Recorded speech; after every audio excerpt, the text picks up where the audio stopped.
Yes, it's a stranger. It does represent a willingness to try to understand just how flexible the ANC is, whether or not they would do as the Patriotic Front was willing to do in Zimbabwe.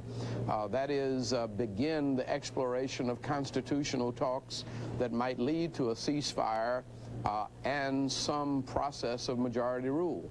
I think we need to explore those options, and I think the Reagan administration is to be commended for looking at possibilities of avoiding further violence and bloodshed in South Africa.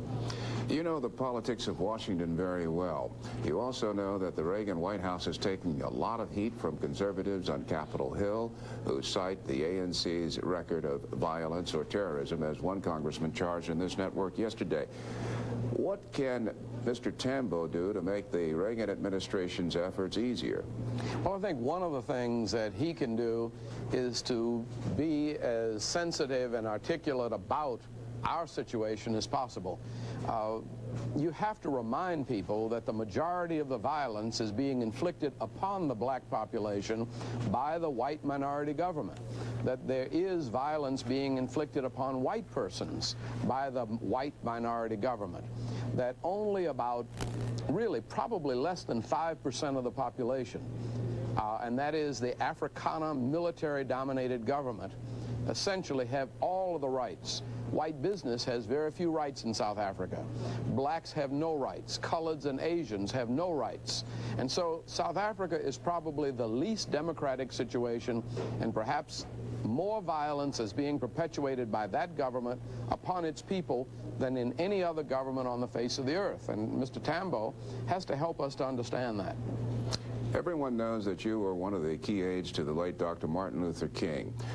During this recent trip to Africa, you appealed to people to practice nonviolence. But you struck out, didn't you? No, I didn't. I think that there was a misunderstanding of nonviolence as marches. I would not advocate that anybody march in South Africa when marches are gunned down as they are in South Africa. But I reminded people that the Montgomery bus boycott went on for a year and a half and didn't have a single march, and that black population of South Africa represents 50 to 70% of the economic power in every business in South Africa, and that any time they decide to target a single business and withdraw black support for a period of 3 months, that business will begin to hire blacks, will begin to be involved with the black struggle, because the business community cannot survive without black participation. Birmingham didn't change because of our marches. Birmingham changed because the black community, which was only 30% of Birmingham and probably less than that of the total economy, but we did not buy anything but food or medicine for a period of about 90 days.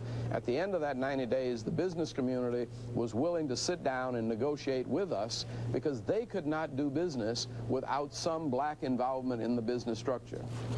In the few moments we have left, I'd like to move to another area. You apparently served your nation very well. I hope you'll tell us about it. During your trip over there, you were in Zimbabwe. A year ago, former President Carter was at the American embassy. He walked out because a Zimbabwean official attacked the United States verbally. Washington cut off aid to Zimbabwe. You met with the Prime Minister of Zimbabwe for about an hour. What can you tell us? Well, I think Robert Mugabe is probably one of the smartest, most disciplined, and dedicated African leaders I've met. He is very much for, I think, the freedom and dignity of all humankind.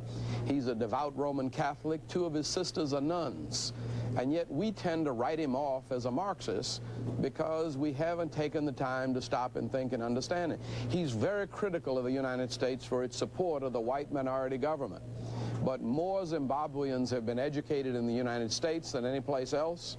And I think that government is potentially one of our trading partners that will help us overcome a $170 billion trade deficit and get more Americans back to work.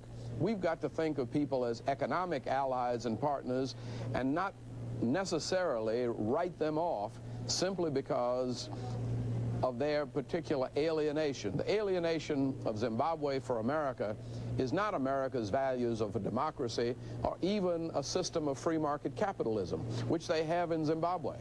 It basically is an abhorrence of what they perceive as our support of white minority government in South Africa. And they ask all the time, would America be supporting a black minority government under the guise of free enterprise if that government was persecuting a white majority? And the answer is obviously no. Mr. Mayor, thanks very much for being with us on the International Hour. The International Hour will be back in a moment.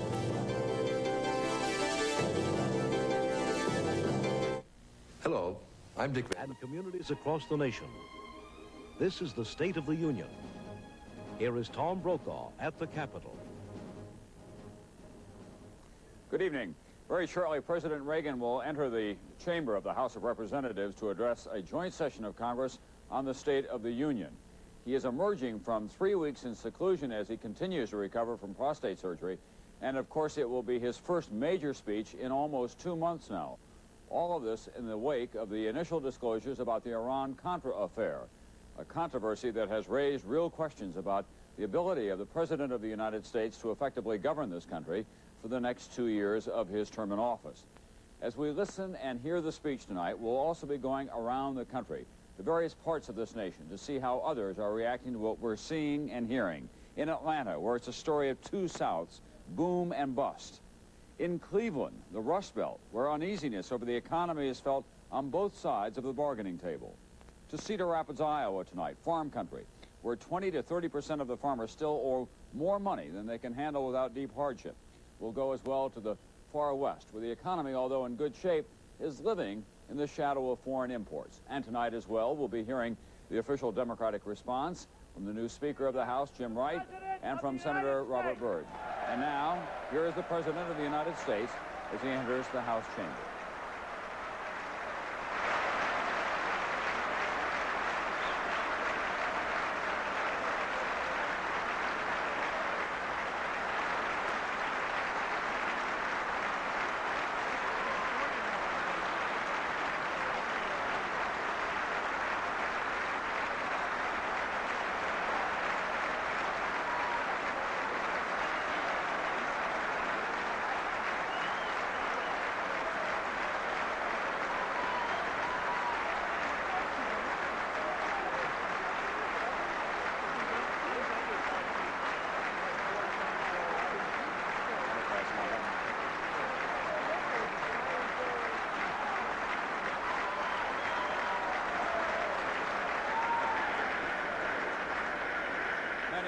Audience and across the country tonight will be not just listening to what the President has to say, but watching him very carefully. In fact, one of his oldest and closest friends in politics, who met with him just last Friday, said to him, "Partner, it's not just so much what you say tonight, but how you look." And the President seemed to be aware of the importance of conveying to the American public a strong, vital image. He'll be 76 years old in 10 days. Thank you very much.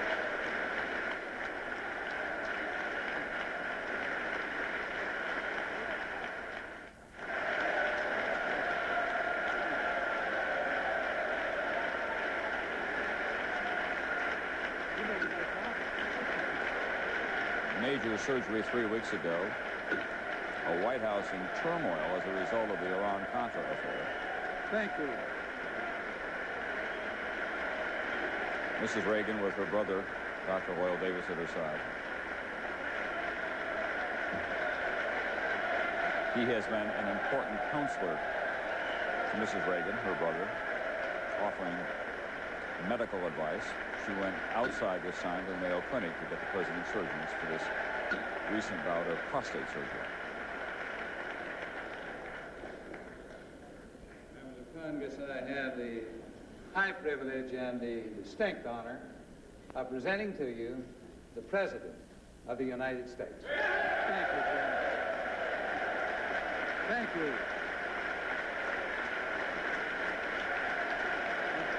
You did that.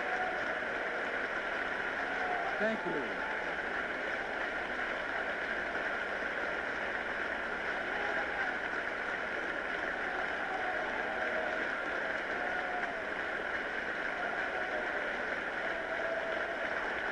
Thank you very much.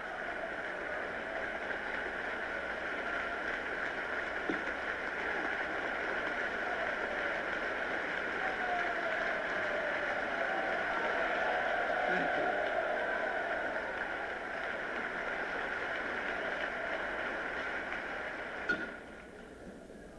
Thank you very much. Mr. Speaker, Mr. President, distinguished members of Congress, honored guests, and fellow citizens. May I congratulate all of you who are members of this historic 100th Congress of the United States of America. In this 200th anniversary year of our Constitution, you and I stand on the shoulders of giants, men whose words and deeds put wind in the sails of freedom. However, we must always remember that our Constitution is to be celebrated not for being old, but for being young. Young with the same energy, spirit, and promise that filled each eventful day in Philadelphia State House. We will be guided tonight by their acts, and we will be guided forever by their words. Now, forgive me, but I can't resist sharing a story from those historic days. Philadelphia was bursting with civic pride in the spring of 1787, and its newspapers began embellishing the arrival of the convention delegates with elaborate social classifications. Governors of states were called Excellency. Justices and chancellors had reserved for them Honorable with a capital H.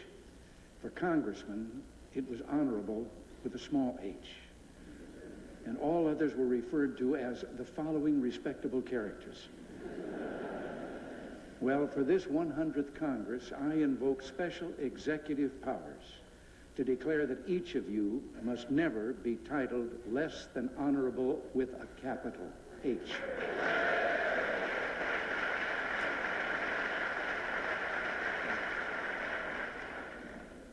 Incidentally, I'm delighted you are celebrating the 100th birthday of the Congress. It's always a pleasure to congratulate someone with more birthdays than I've had. Now, there's a new face at this place of honor tonight, and please join me in warm congratulations to the Speaker of the House, Jim Wright.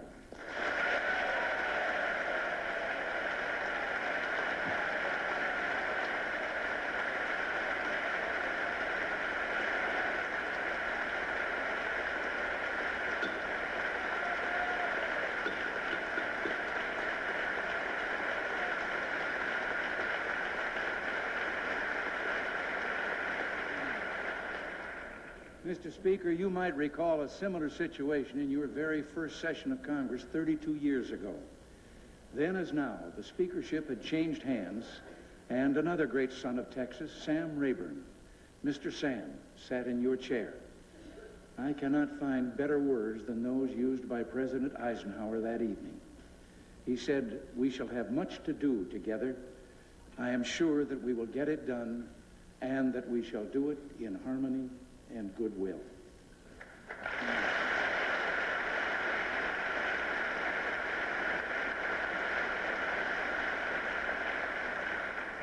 Tonight, I renew that pledge to you, Mr. Speaker, and to Senate Majority Leader Robert Byrd, who brings 34 years of distinguished service to the Congress. May I say, though there are changes in the Congress, America's interests remain the same.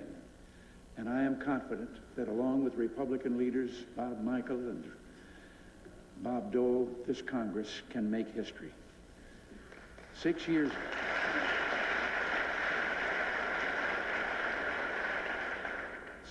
ago, I was here to ask the Congress to join me in America's new beginning. Well, the results are something of which we can all be proud. Our inflation rate is now the lowest in a quarter of a century. The prime interest rate has fallen from the 21.5% the month before we took office to 7.5% today, and those rates have triggered the most housing starts in 8 years. The unemployment rate, still too high, is the lowest in nearly 7 years, and our people have created nearly 13 million new jobs. Over 61% of everyone over the age of 16, male and female, is employed, the highest percentage on record. Let's roll up our sleeves and go to work and put America's economic engine at full throttle.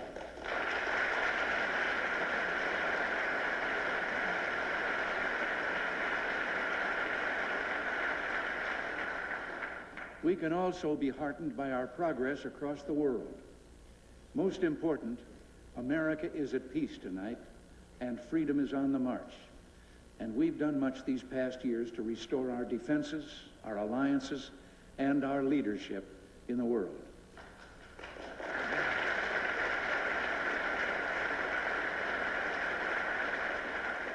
Our sons and daughters in the services once again wear their uniforms with pride. But though we've made much progress, I have one major regret. I took a risk with regard to our action in Iran. It did not work, and for that I assume full responsibility. The goals were worthy. I do not believe it was wrong to try to establish contacts with a country of strategic importance or to try to save lives. And certainly it was not wrong to try to secure freedom for our citizens held in barbaric captivity.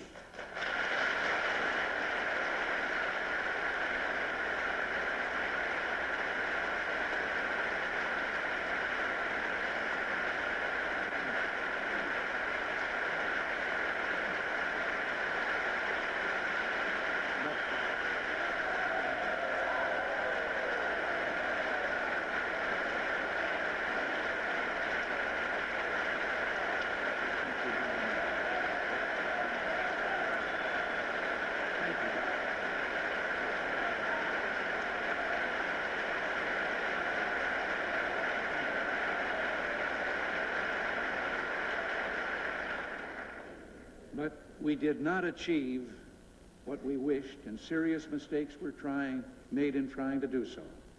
We will get to the bottom of this, and I will take whatever action is called for. But in debating the past, we must not deny ourselves the successes of the future. Let it never be said of this generation of Americans that we became so obsessed with failure that we refused to take risks that could further the cause of peace and freedom in the world.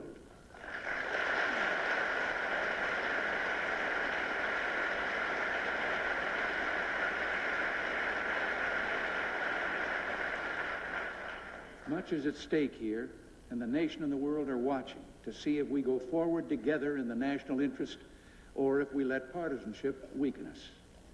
And let there be no mistake about American policy. We will not sit idly by if our interests or our friends in the Middle East are threatened, nor will we yield to terrorist blackmail. And now, ladies and gentlemen of the Congress, why don't we get to work?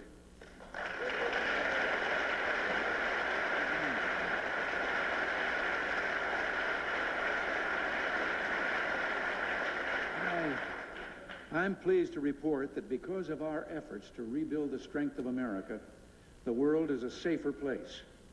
Earlier this month, I submitted a budget to defend America and maintain our momentum, to make up for neglect in the last decade. I ask you to vote out a defense and foreign affairs budget that says yes to protecting our country. While the world is safer, it is not safe. Since 1970, the Soviets have invested $500 billion more on their military forces than we have. Even today, though nearly 1 in 3 Soviet families is without running hot water, and the average family spends 2 hours a day shopping for the basic necessities of life, their government still found the resources to transfer $75 billion in weapons to client states in the past 5 years. Clients like Syria, Vietnam, Cuba, Libya, Angola, Ethiopia, Afghanistan, and Nicaragua. With 120,000 Soviet combat and military personnel and 15,000 military advisors in Asia, Africa, and Latin America, can anyone still doubt their single-minded determination to expand their power? Despite this, the Congress cut my request for critical U.S. security assistance to free nations by 21% this year, and cut defense requests by $85 billion in the last 3 years. These assistance programs serve our national interests as well as mutual interests. And when the programs are devastated, American interests are harmed. My friends, it's my duty as president to say to you again tonight that there is no surer way to lose freedom than to lose our resolve.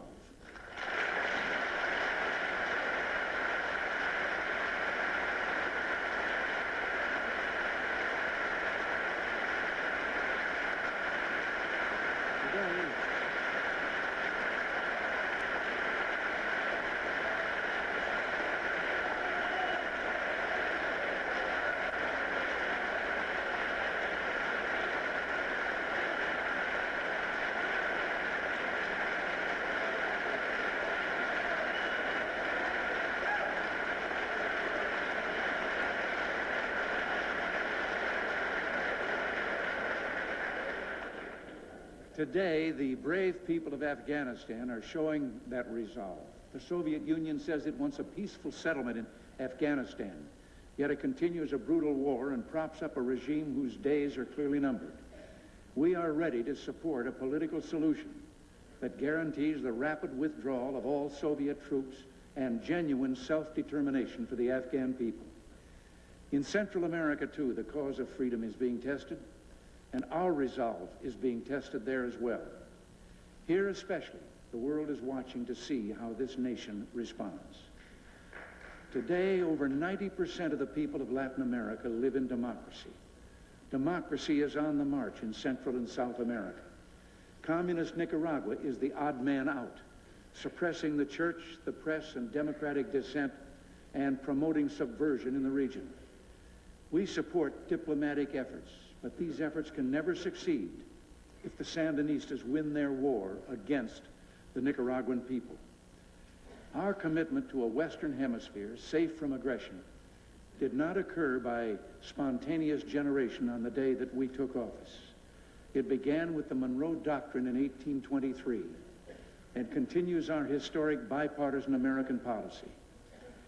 Franklin Roosevelt said, "We are determined to do everything possible to maintain peace on this hemisphere." President Truman was very blunt. International communism seeks to crush and undermine and destroy the independence of the Americans. We cannot let that happen here. And John F. Kennedy made clear that communist domination in this hemisphere can never be negotiated.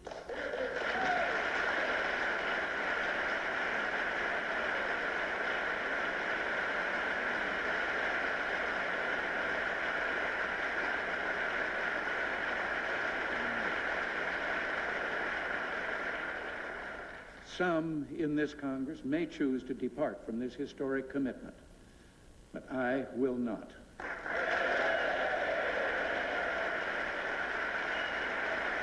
This year,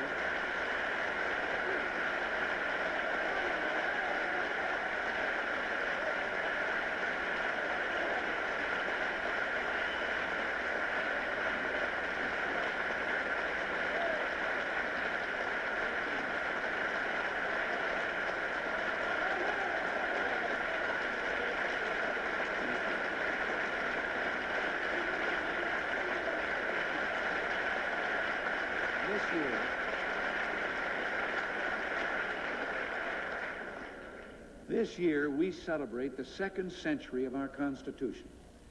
The Sandinistas just signed theirs 2 weeks ago and then suspended it.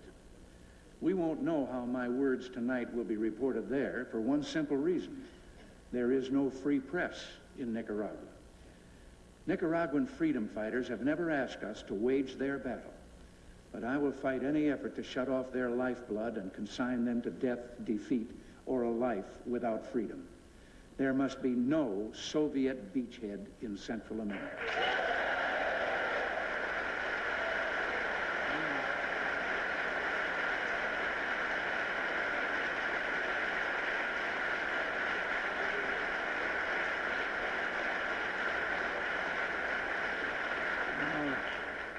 We Americans have always preferred dialogue to conflict, and so we always remain open to more constructive relations with the Soviet Union.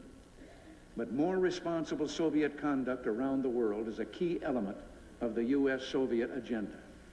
Progress is also required on the other items of our agenda as well. Real respect for human rights and more open contacts between our societies and, of course, arms reduction. In Iceland last October, we had one moment of opportunity that the Soviets dashed because they sought to cripple our Strategic Defense Initiative, SDI. I wouldn't let them do it then. I won't let them do it now or in the future.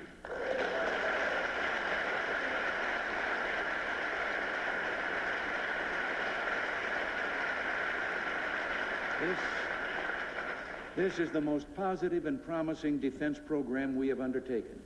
It's the path for both sides to a safer future, a system that defends human life instead of threatening it. SDI will go forward. The United States has made serious, fair, and far-reaching proposals to the Soviet Union, and this is a moment of rare opportunity for arms reduction. But I will need, and American negotiators in Geneva will need, Congress support. Enacting the Soviet negotiating position into American law would not be the way to win a good agreement. So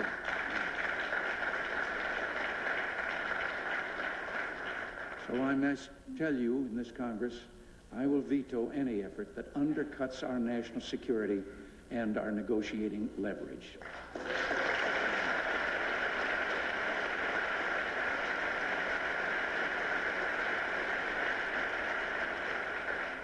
Now, today we also find ourselves engaged in expanding peaceful commerce across the world.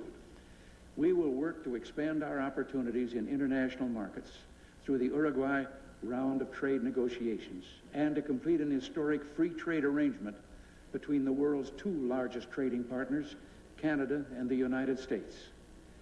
Our basic trade policy remains the same. We remain opposed as ever to protectionism because America's growth and future depend on trade. But we will insist on trade that is fair and free. We are always willing to be trade partners, but never trade patsies.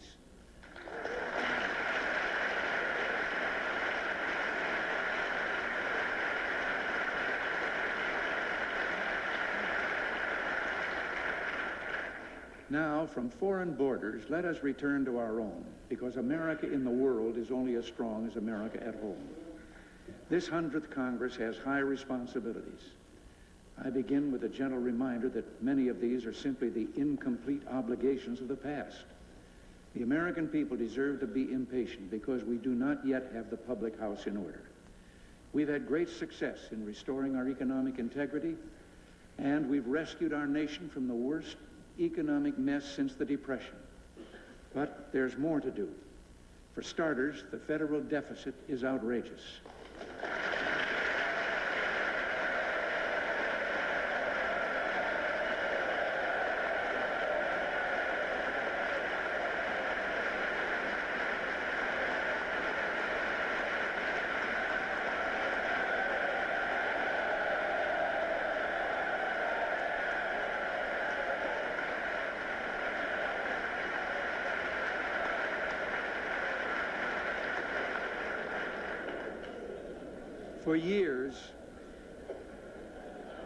For years, I've asked that we stop pushing onto our children the excesses of our government. But what the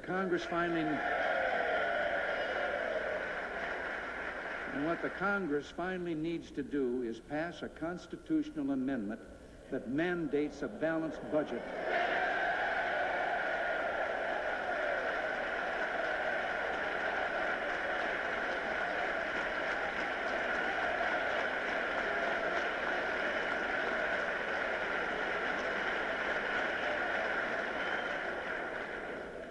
And forces government to live within its means. States, cities, and the families of America balance their budgets. Why can't we?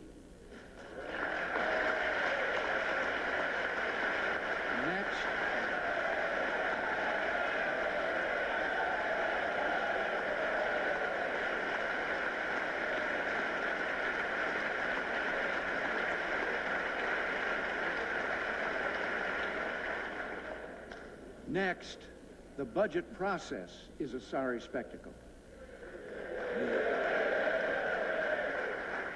The missing of deadlines and the nightmare of monstrous continuing resolutions packing hundreds of billions of dollars of spending into one bill must be stopped.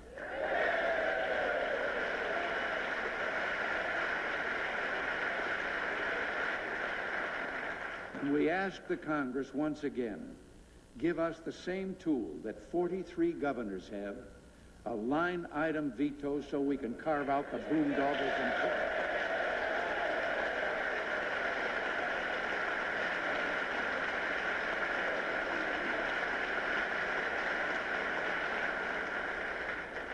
those items that would never survive on their own.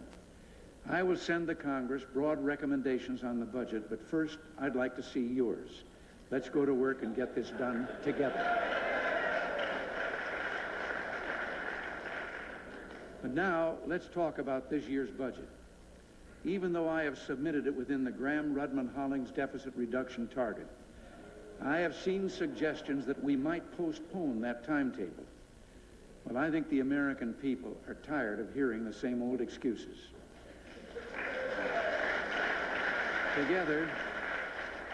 Together, we made a commitment to balance the budget. Now, let's keep it.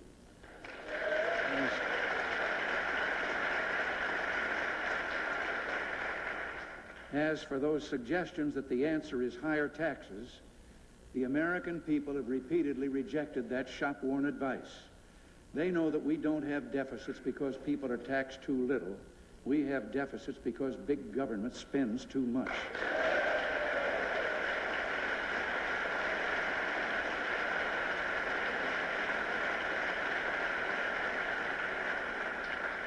Now, next month, I'll place 2 additional reforms before the Congress. We've created a welfare monster that is a shocking indictment of our sense of priorities. Our national welfare system consists of some 59 major programs and over 6,000 pages of federal laws and regulations on which more than $132 billion was spent in 1985. I will propose a new national welfare strategy, a program of welfare reform through state-sponsored, community-based demonstration projects. This is the time to reform this outmoded social dinosaur and finally break the poverty trap. Now, we will never abandon those who, through no fault of their own, must have our help. But let us work to see how many can be freed from the dependency of welfare and made self-supporting, which the great majority of welfare recipients want more than anything else.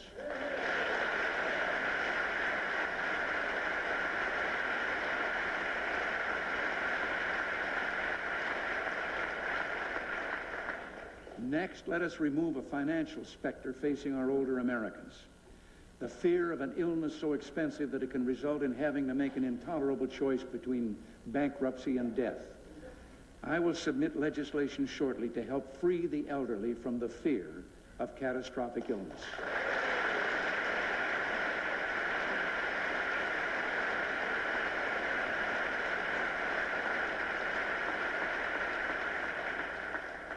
Now let's turn to the future. It's widely said that America is losing her competitive edge. Well, that won't happen if we act now. How well prepared are we to enter the 21st century? In my lifetime, America set the standard for the world. It is now time to determine that we should enter the next century having achieved a level of excellence unsurpassed in history. We will achieve this first by guaranteeing that government does everything possible to promote America's ability to compete. Second, we must act as individuals in a quest for excellence that will not be measured by new proposals or billions in new funding. Rather, it involves an expenditure of American spirit and just plain American grit. The Congress will soon receive my comprehensive proposals to enhance our competitiveness, including new science and technology centers and strong new funding for basic research.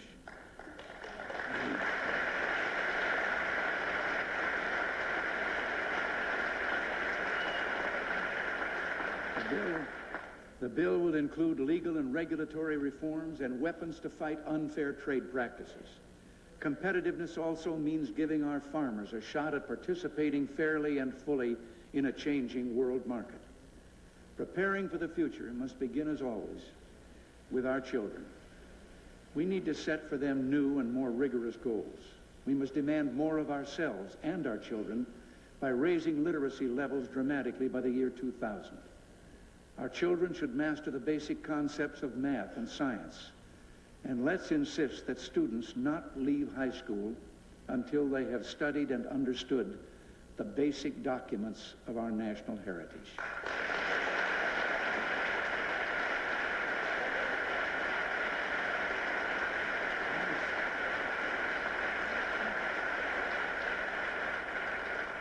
There's one more thing we can't let up on. Let's redouble our personal efforts to provide for every child a safe and drug-free learning environment.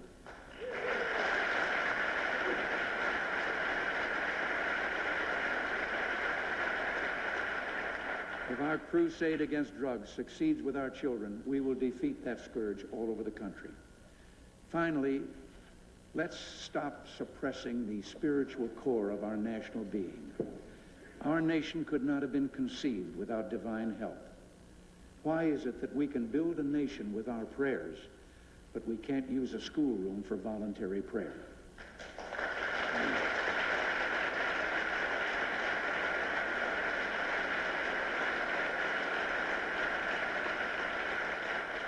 The 100th Congress of the United States should be remembered as the one that ended the expulsion of God from America's classrooms.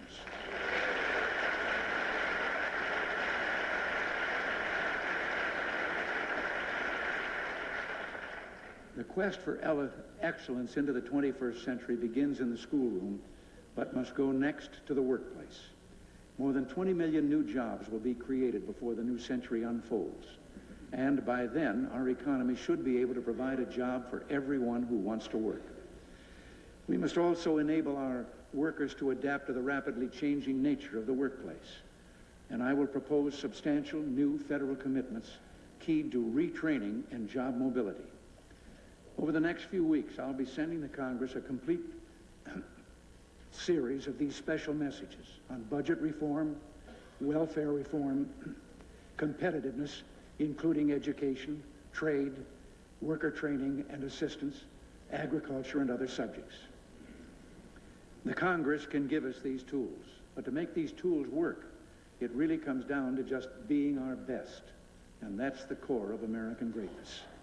The responsibility of freedom presses us toward higher knowledge, and I believe moral and spiritual greatness. Through lower taxes and smaller government, government has its ways of freeing people's spirits, but only we, each of us, can let the spirits soar against our own individual standards. Excellence is what makes freedom ring, and isn't that what we do best? We're entering our third century now, but it's wrong to judge our nation by its years.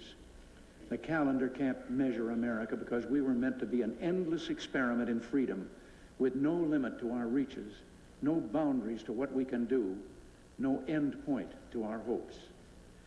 The United States Constitution is the impassioned and inspired vehicle by which we travel through history.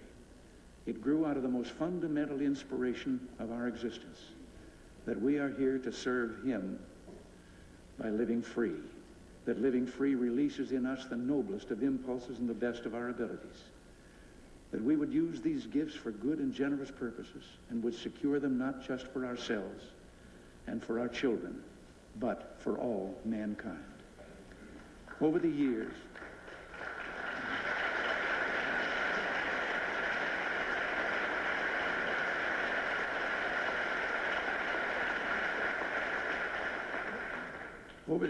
and I won't count if you don't, nothing has been so heartwarming to me as speaking to America's young, and the little ones especially, so fresh-faced and so eager to know. Well, from time to time, I've been with them, they will ask about our Constitution. And I hope you members of Congress will not deem this a breach of protocol if you will permit me to share these thoughts again with the young people who might be listening or watching this evening. I've read the constitutions of a number of countries, including the Soviet Unions. Now, some people are surprised to hear that they have a constitution, and it even supposedly grants a number of freedoms to its people. Many countries have written into their constitution provisions for freedom of speech and freedom of assembly. But if this is true, why is the Constitution of the United States so exceptional? Well, the difference is so small that it almost escapes you. But it's so great, it tells you the whole story in just 3 words. We, the people. In those other constitutions, the government tells the people of those countries what they're allowed to do. In our Constitution, we, the people, tell the government what it can do, and it can do only those things listed in that document and no others. Virtually every other revolution in history has just exchanged one set of rulers for another set of rulers. Our revolution is the first to say the people are the masters and government is their servant.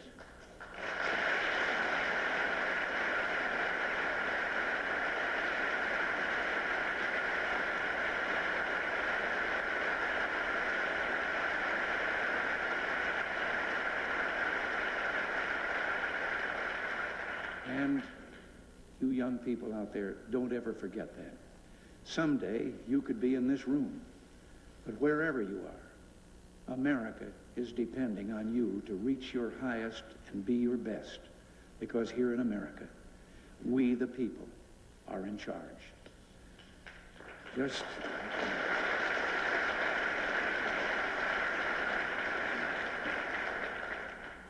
3 words, some words. We the people. Those are the kids on Christmas Day looking out from a frozen sentry post on the 38th parallel in Korea, or aboard an aircraft carrier in the Mediterranean, a million miles from home, but doing their duty. We the people, those are the warm-hearted whose numbers we can't begin to count, who will begin the day with a little prayer for the hostages they will never know and MIA families they will never meet. Why? Because that's the way we are, this unique breed we call Americans. We the people, they're farmers on tough times, but who never stop feeding a hungry world.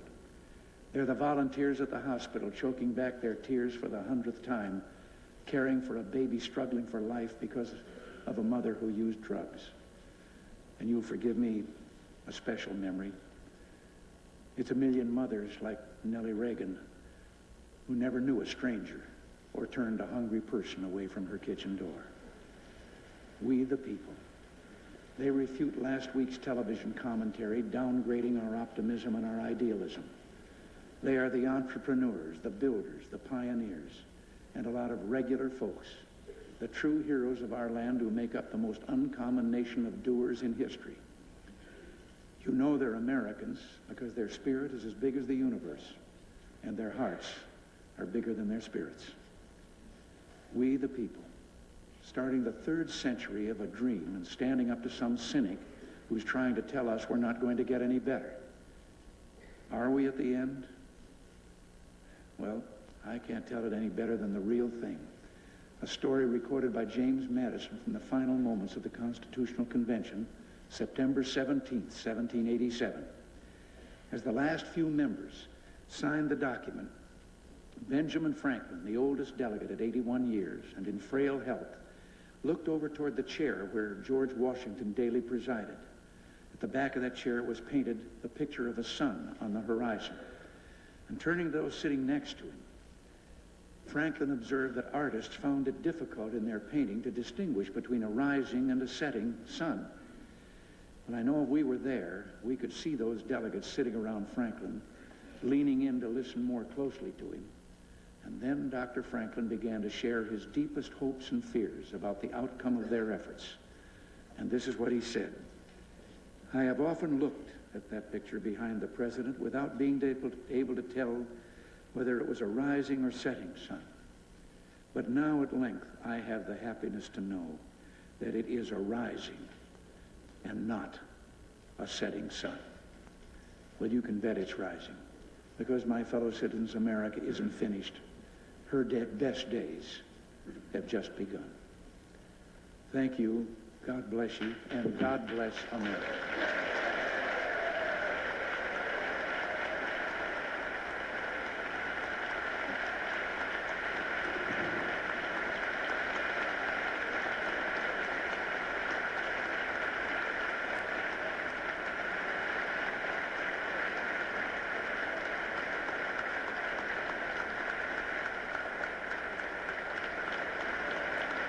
President Reagan, who's been in the House chamber for about 40 minutes tonight, speaking for much of that time, rousing rounds of applause from Republicans and then from the Democrats as well. And when he raised the deficit and said it is outrageous, they wanted to endorse that, to be on the right side of saying that the deficit is outrageous. The president, accompanied by Albert Dole, exchanging a quick word with Donald Reagan, his chief of staff, Senator Simpson. Edwin Feld, the new chairman of the Senate Foreign Relations Committee. NBC News Chief White House correspondent Chris Wallace is standing with me as we watch all of this. Chris, one of the hopes and goals of the White House tonight was to present the president as a commanding figure, and once again, it seems to me that he has done that. For all of the travail at the White House these days, there are very few political leaders in the Western world who can be quite as impressive when delivering a television speech. Tom, one top official said to me that their view was that 80% of what the president had to accomplish tonight was just how he looked, how he sounded, whether he would be able to dispel fears that he was politically wasted by the Republican defeat in the '86 elections and the Iran controversy, physically wasted, of course, by the prostate surgery, and that he needed to dispel that. He clearly has. But on the other hand, obviously some of his political problems haven't gone away as easily. We're talking now about the form of the president. The substance, of course, will be something that will be dissected carefully as well. He made a two-paragraph reference tonight to Iran, saying that serious mistakes were made.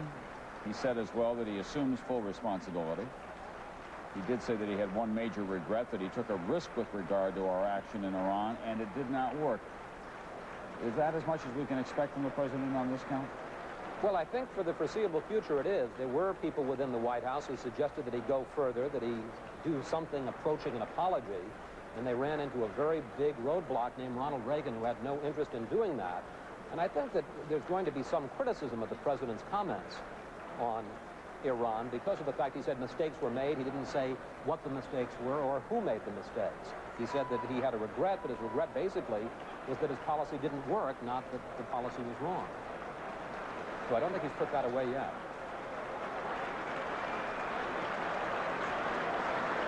As we say all of this, of course, he gets the accolades of his fellow politicians, Democrats and Republicans alike, reaching out, shake the hand of the President of the United States.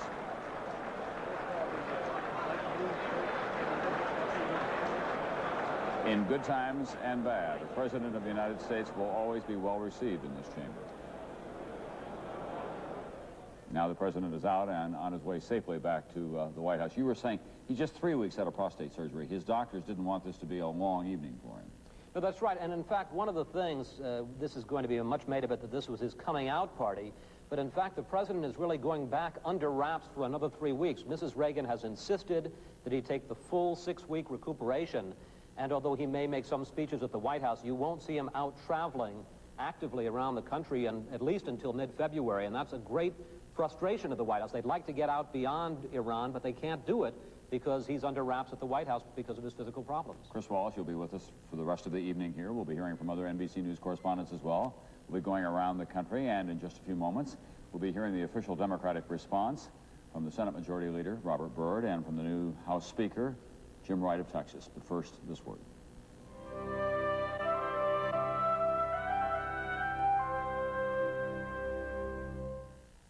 It began with a plan and the determination to go for it. General Motors made a commitment to build the highest quality cars in the world. They invested in the future, and now it's paying off. Today, GM brings you the result of 5 years of single-minded, dedicated effort. A 6-year, 60,000-mile warranty that tells you each and every GM car we built today is the best quality, best value GM car ever. The vision is paying off. Inspection! Are we clean? Yes, sir. How do we stay looking clean? With automatic vanish, sir. Why automatic vanish? Sir, Vanish's tough detergent formula helps keep us clean and deodorized. Prove it! Sir, the blue proves it's working. Sound off! Automatic! Sound off! Vanish! With automatic vanish, the clean goes on and on! And Private, there are other Vanish products you should know about. When you want to brush, use liquid or crystal Vanish. Their powerful formula cleans so well, you'll stand up to any inspection. Yes, sir. State of the Union, the Democrats' view in a moment. The Tortellis are receiving impressive reviews. Critics call it the funniest comedy since the Golden Girls. I'd invite you in to meet my family, but I'm afraid they're home. The Tortellis. Then on St. Elsewhere. Your daughter, Lizzie? What about her? She's pregnant. Are you sure it's mine? You know what I'd like to do? I'd like to throw you right through that damn wall. St. Elsewhere. Wednesday. Del Taco, fresh to you. We pile on the beans and the ground beef too. Del Taco, fresh to you. and we pile on the freshness through and through. Del Taco, fresh to you. Combo burrito grande. Del Taco, fresh to you. The Combo Burrito Grande at Del Taco. Combo burrito grande. Del Taco, fresh to you. Huyakalea Mumu. Behold the Isuzu Pup, the lowest priced truck in America. About $6. Buy a pup now and you can get 3.9% financing or 500 pounds of bananas. Why, I saved enough money to buy this island and all the fish. Penumeli Kiki Bobo. Hurry, 3.9% financing or $500 rebate offer ends soon.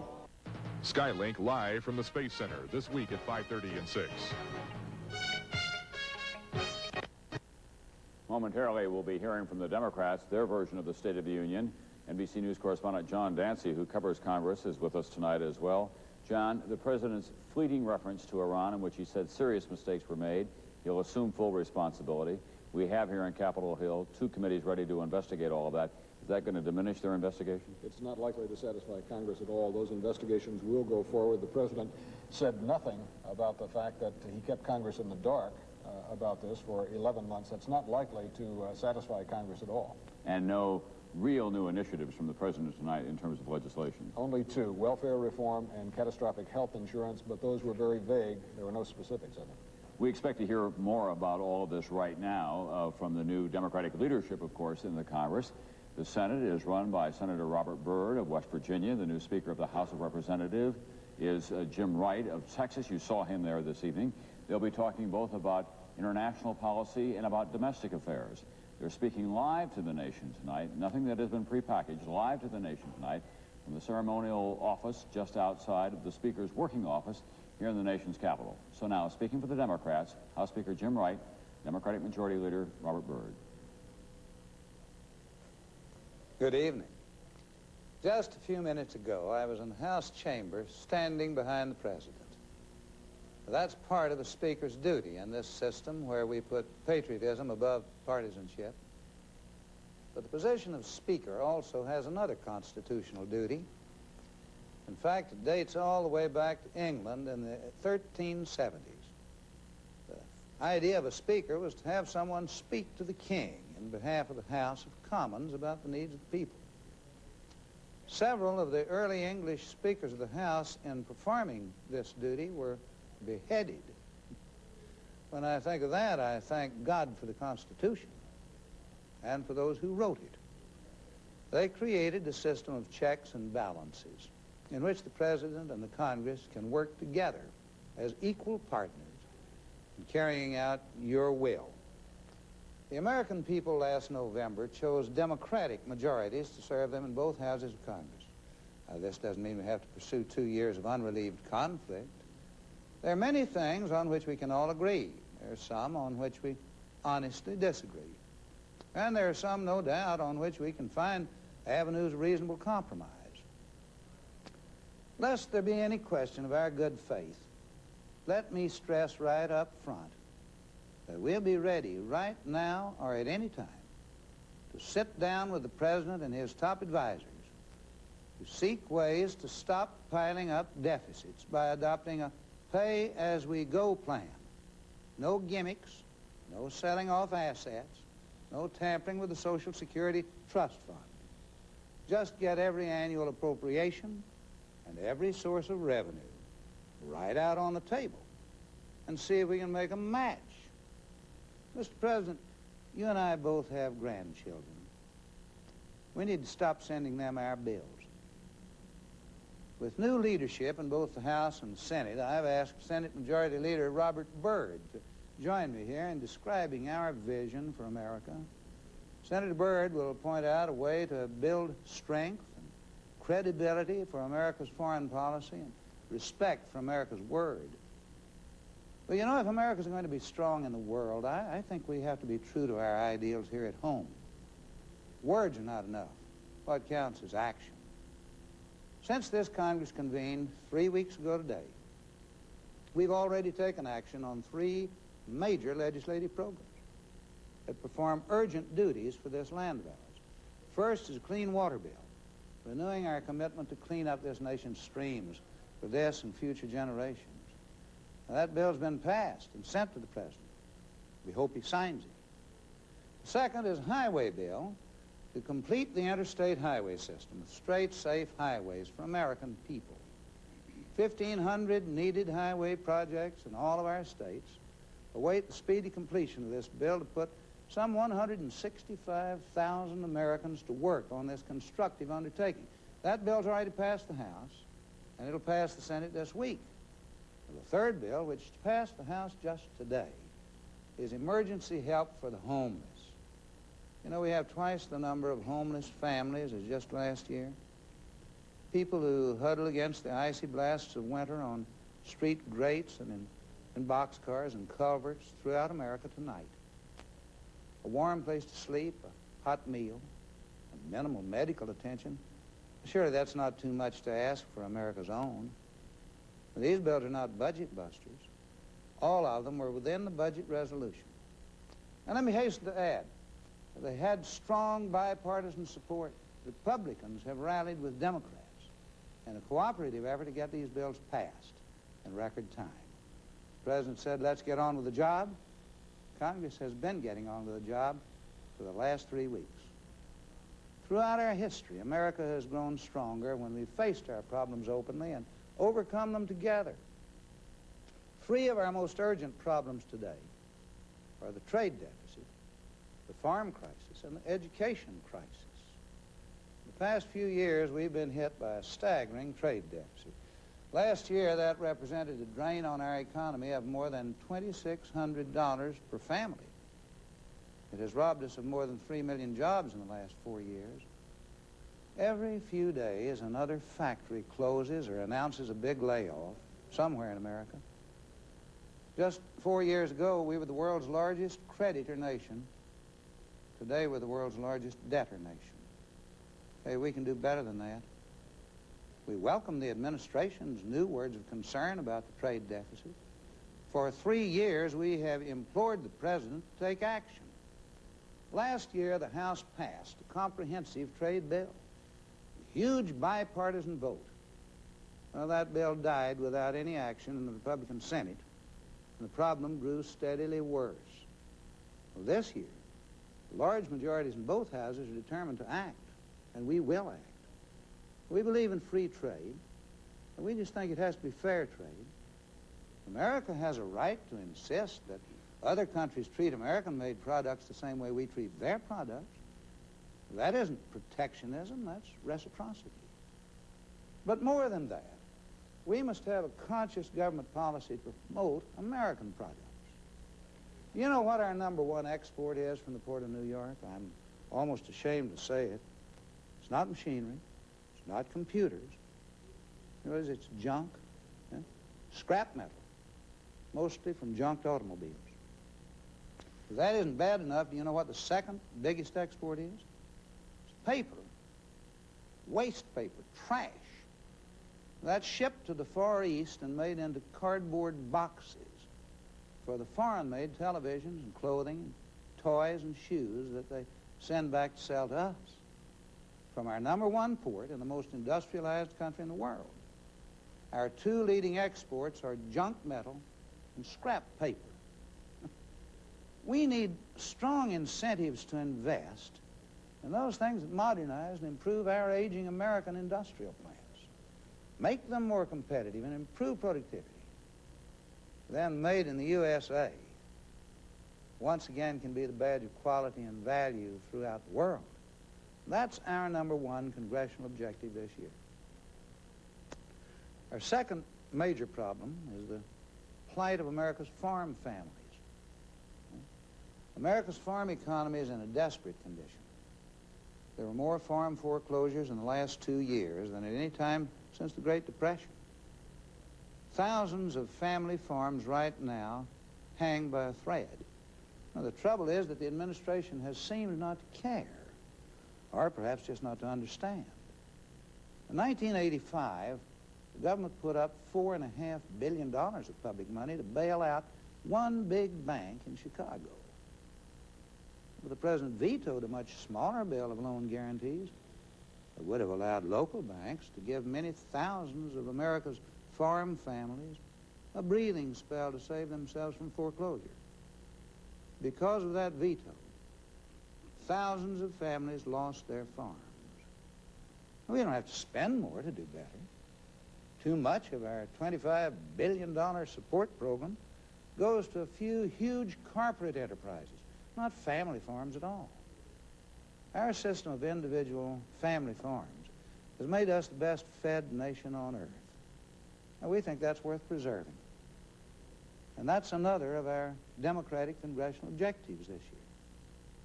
Third is to revitalize American education for all of America's children, until once again we lead the world in literacy, in learning, research, job skills. We'll talk more about that in a few minutes. First, let's hear from Majority Leader Robert Byrd about America's place in the world and how we improve it and preserve it. Thank you, Jim. Jim Wright and I are the new leaders in Congress. He in the House, I in the Senate. We're from rural America. We're veterans of the most dramatic debates of our time. We've seen this country in triumph, and we've seen it in depression. And we know what a resilient and trusting people we are. The administration's recent dealings with Iran have cast a long shadow over this country. There's a gathering sense of mistrust.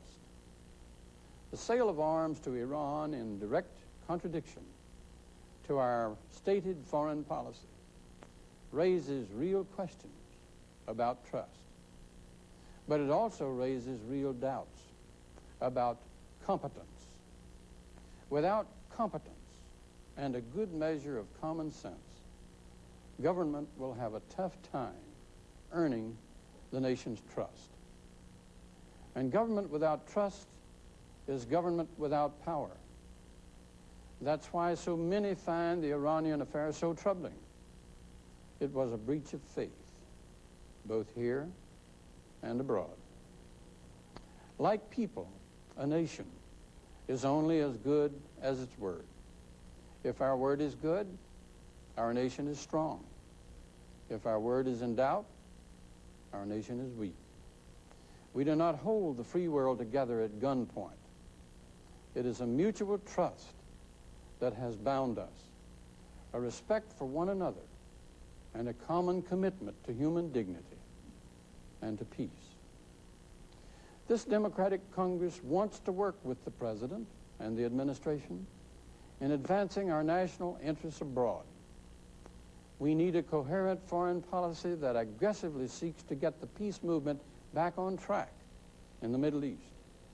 A policy that does not just offer the Contras as a solution to our problems in Central America.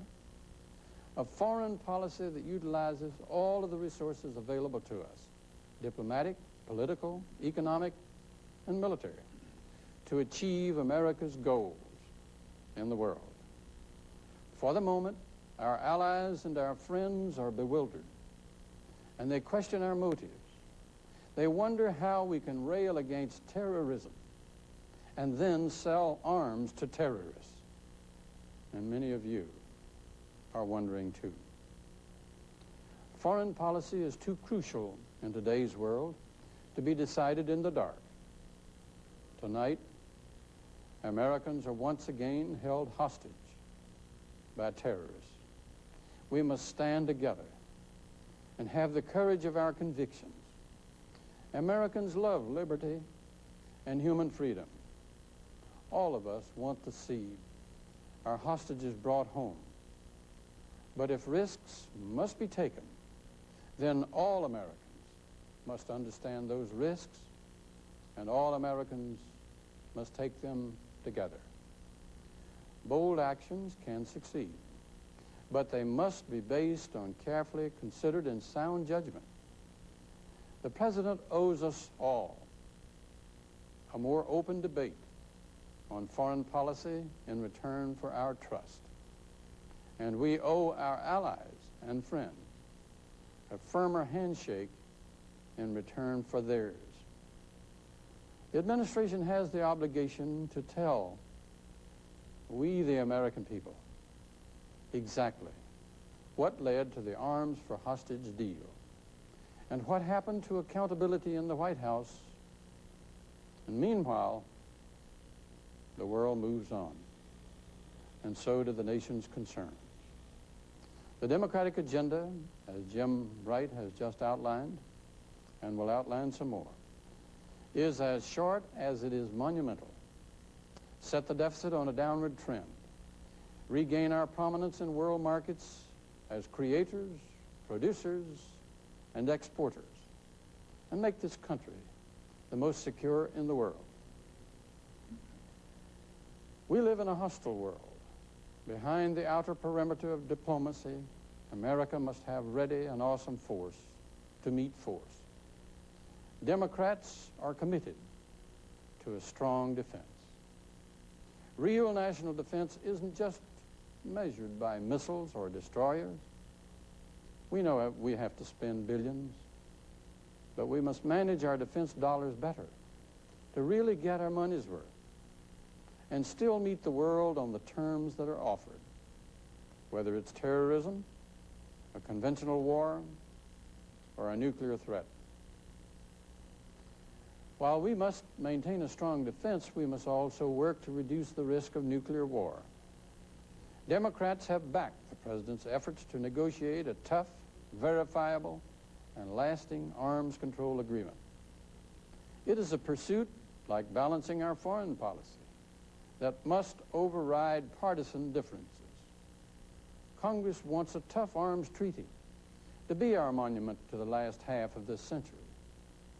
And I would caution any adversary that questions that resolve.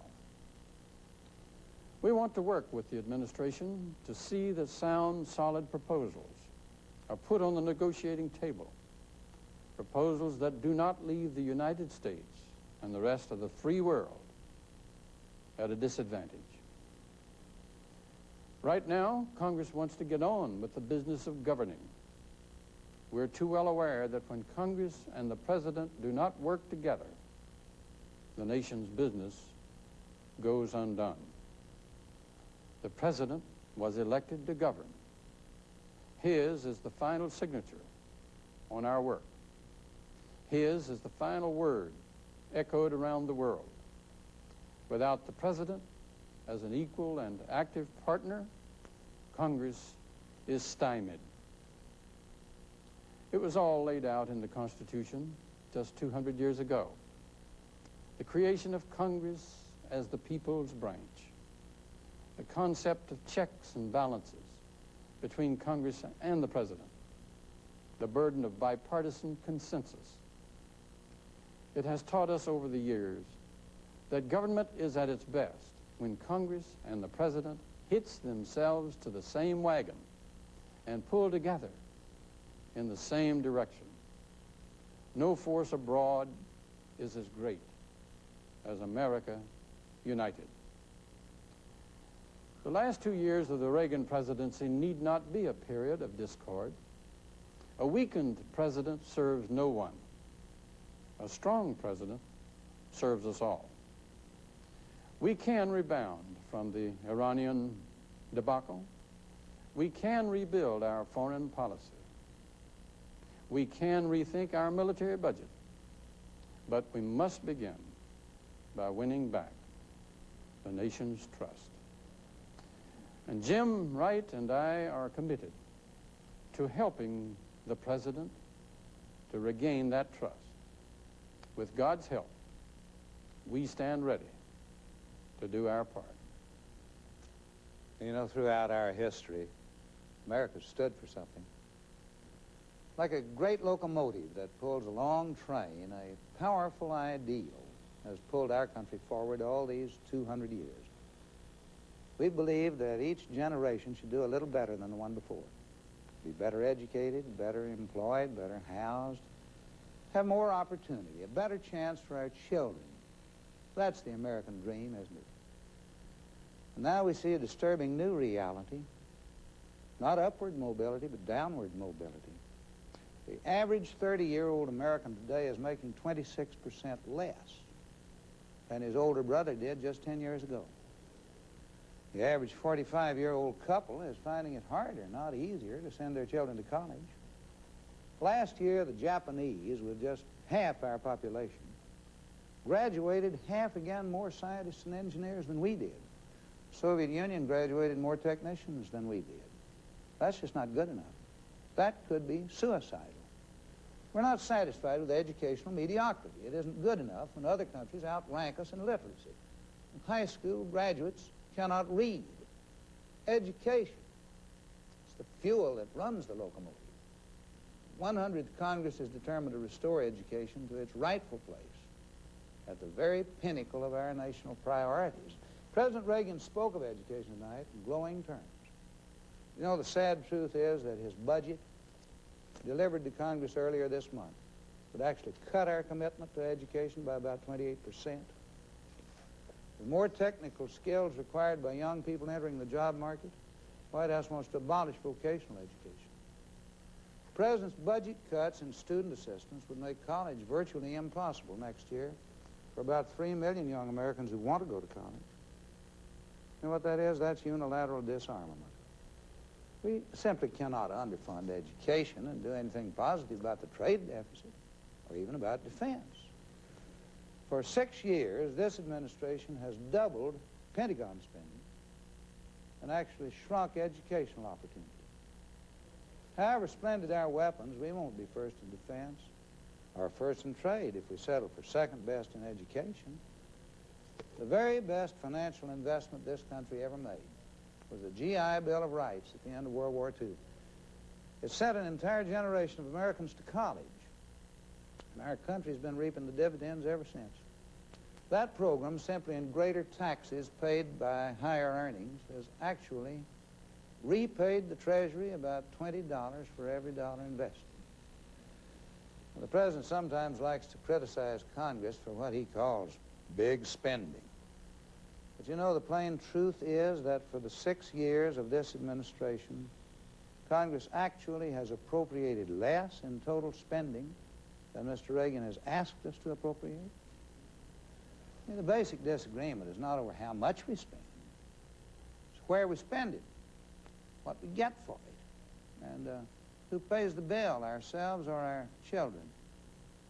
The President's newest budget would cut $5.5 billion from the education of our young and spend that same amount on research for just one new weapon. It asks more for the Pentagon, more for foreign aid, more for space, more for Star Wars, more for the war in Latin America. But it would cut education, cut the clean water program, cut Medicare and Medicaid, cut what we do for the disadvantaged. And are you ready for this? The President's budget would make deep cuts in our commitment to drug enforcement. Last year, Congress, Democrats and Republicans together, passed a very important anti-drug initiative. President Reagan signed that bill with great fanfare. He called the war on drugs our first line of defense. Remember?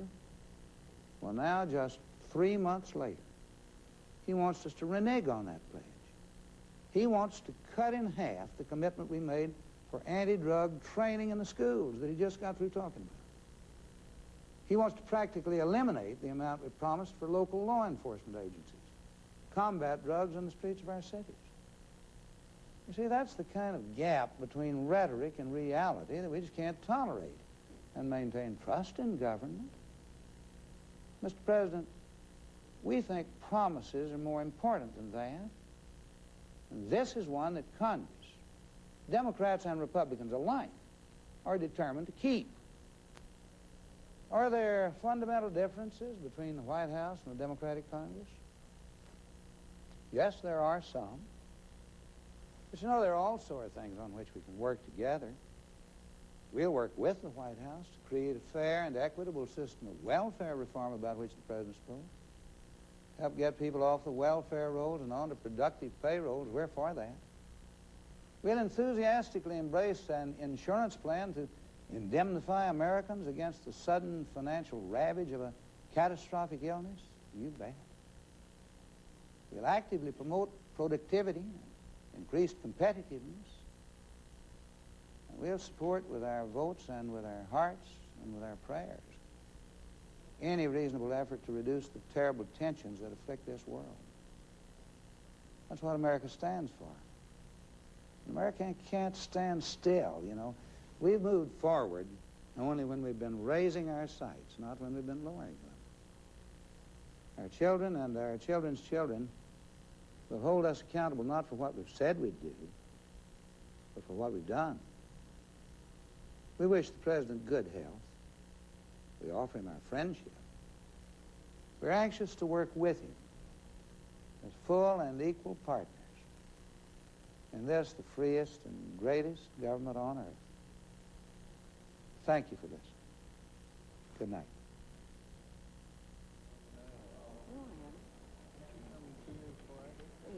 The official Democratic Party response tonight from House Speaker Jim Wright of Texas and the Senate Majority Leader, that's Senator Robert Byrd of West Virginia.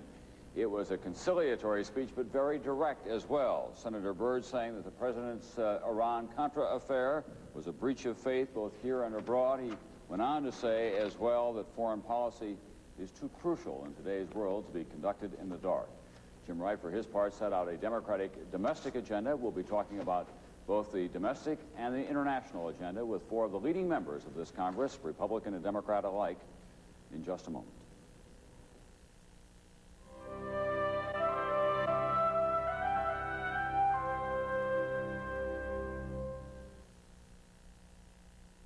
Of these best-selling supplements, Centrum has more nutrients, more than Theragram M, Myodec, Within. One a day essential. Centrum outnumbers them all, and Centrum has calcium. Some don't. Centrum, from A to zinc. It began with a plan and the determination to go for it. General Motors made a commitment to build the highest quality cars in the world. They invested in the future, and now it's paying off. Today, GM brings you the result of 5 years of single-minded, dedicated effort. A 6-year, 60,000-mile warranty that tells you each and every GM car we built today is the best quality, best value GM car ever. The vision is paying off. If you get painful headaches, you should know that recently, people like you nationwide took part in the largest headache test ever.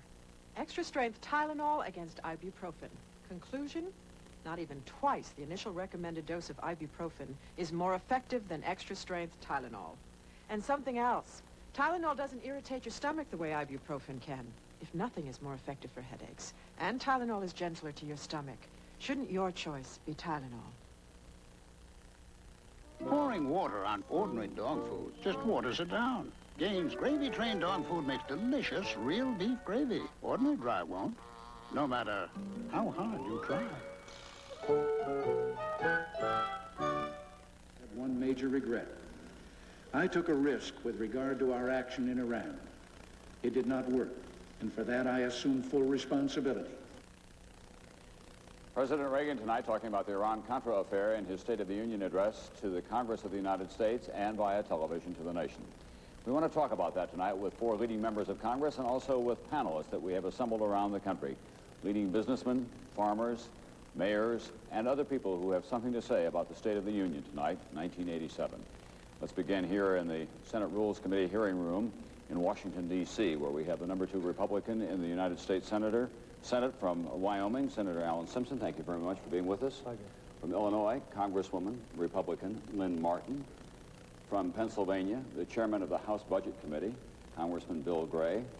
And from the state of Georgia, Senator Sam Nunn, chairman of the Senate Armed Services Committee, also a member of the new Senate Select Committee that will be investigating the Iran-Contra affair. Senator Simpson, let me begin with you. We have a new NBC News Wall Street Journal poll that shows that 71% of those surveyed saying that they don't think that Mr. Reagan is as fully in charge of his administration as he ought to be. Is that a fair reflection of how you find the country thinking these days? I don't know. I have a rather fascinating electorate out in the land of high altitude and low multitude, people who are thoughtful and attentive. They are a bit disappointed in the issue, and it is the issue of Iran-Contra, and yet they firmly believe that the President is committed to seeing that we determine all of it. And I think that the theme of this talk tonight was, in essence, let's get on with the show. Because how long do you spend grappling around in here when we're willing to turn it over to some of the finest people in America? Dan Inouye, Warren Rudman, Lee Hamilton, Dick Cheney, Muskie, Tower, Scowcroft, the intelligence committees of both the House and the Senate. For heaven's sakes, how much do you want to rag around in this baby? Well, I'll hear what your fellow senator down there at the other end of this panel has to say about all that, Sam Nunn. Did the President go far enough tonight in dealing with Iran-Contra affair and putting it behind him in your judgment, Senator? Well, Tom, I did not expect an apology. I don't think one is necessary, but I think what is necessary is an acknowledgement by the President that the policy itself was flawed and not simply the execution. The President seemed to be saying that the only thing wrong was that the policy didn't work. It would have still been wrong to have paid ransom for hostages with weapons in a strategic area of the world where there's a war going on, even if the policy had worked in the sense of getting the hostages back. And, of course, I wish he had succeeded. So I do not think the President has yet acknowledged to himself that the policy was flawed. I hope he will, because I think that is what is necessary. Not an apology, but an acknowledgement that the policy was wrong, and also a clear statement in a crucial area of the world that the United States is neutral between those two countries and that we're going to do everything we can to keep arms out of Iran. Because if Iran does take control of Iraq, I think our strategic interests in the Middle East are jeopardized. Representative Martin, what was there in that speech tonight that you could really get your hands on as a Republican representative from the state of Illinois? The President's speech called up a lot of themes that are by now familiar. A lot of people are saying it didn't have much of a hard edge to it in terms of the domestic agenda for this country.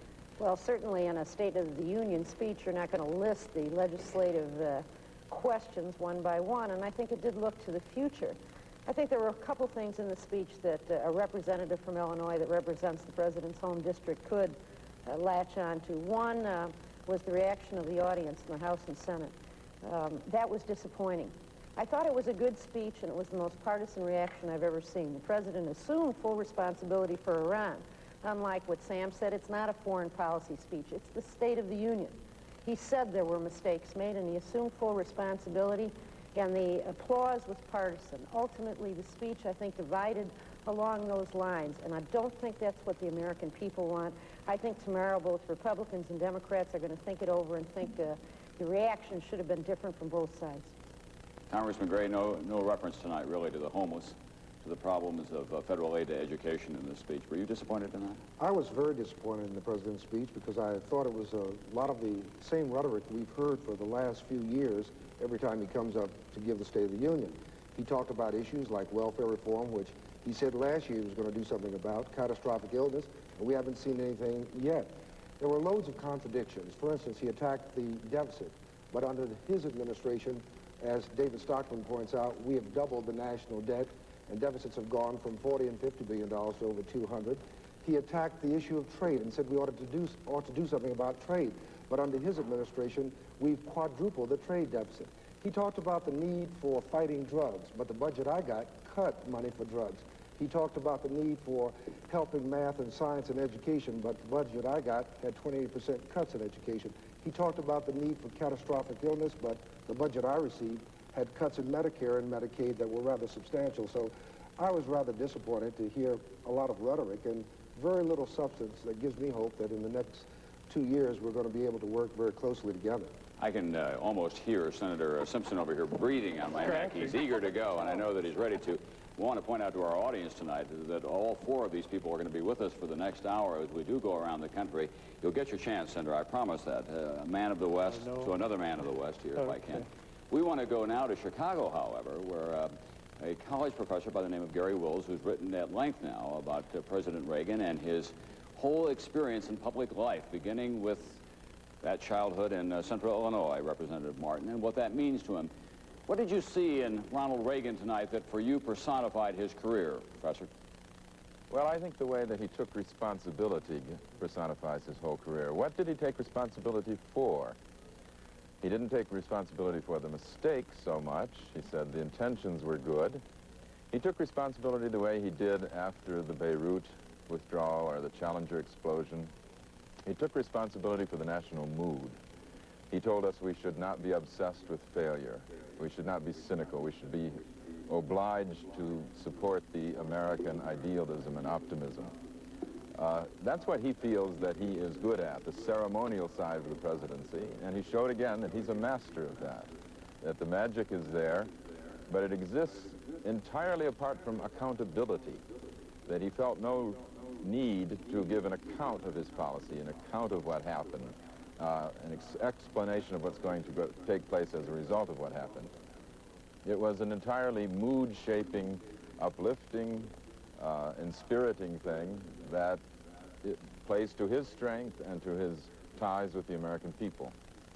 Gary Wills in Chicago tonight, thank you very much. I dare say that that is something, however, that has served the president well in the past, hasn't it? He has brought the country into a reconciled state of mind after the Challenger explosion. But even there, that meant that we didn't have to investigate the basic policy. Should we put human beings in space? Is that better than satellites? All he did was say, we meant well, we're doing well, we must go on, we must keep it up. And that's what he's saying here, that he's not going into a discussion of how he actually traded arms with terrorists. He's saying, we meant well, there was a little slip, I regret that, but now we go forward. Thank you very much, sir. In just a few moments, we'll be back here. We'll be going to Atlanta, we'll be going to Cleveland, Cedar Rapids, Iowa, and also to San Francisco to talk about the State of the Union from the eyes of a lot of people who are directly involved in making this country go, both here and abroad. And they'll be sharing their judgments, their views, their questions with this assemblage of distinguished congressmen and senators tonight. We'll be back right after this.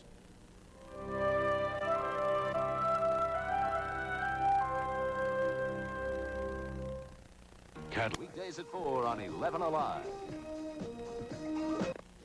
Let's roll up our sleeves and go to work and put America's economic engine at full throttle. President Reagan tonight delivering the State of the Union address to the country and to a joint session of Congress. We continue now with our own NBC News special coverage of the State of the Union 1987. We're going to go around the country. Let's go to the South, where there is a boom in the urban areas and a bust in the rural districts. Here now is NBC News correspondent Ken Bodie. Nighttime in Atlanta. This is one of the booming centers of the Sun Belt South. Growth, income, employment, all rising. Economic climate is very good. We added in '86 probably 60,000 new jobs. The biggest problem in this part of the South, making sure the city can manage the growth. But in the rural South, morning in America looks more like nightfall. Bamberg County, South Carolina. Mills closed here. No jobs, no daycare, and no prospect of jobs. But he can give a place for us to have nursing school. I can get out and, get some kind of training. I can get a job, And a problem that is not only Southern, race relations in America. The Reagan administration is accused of rolling back progress on civil rights. How much has that contributed to racial incidents like this in Forsyth County, Georgia, or that in Howard Beach, New York City? We're at the World Trade Club in Atlanta with the mayor of Atlanta, Mayor Andrew Young, and Professor Donald Radicek of the Economic Forecasting Center of Georgia State University. Gentlemen, it was said today that the president had to look good, had to look like he was on top of things in his State of the Union speech. Mayor Young, there seemed to be a lot of lines in this speech that were designed to produce applause.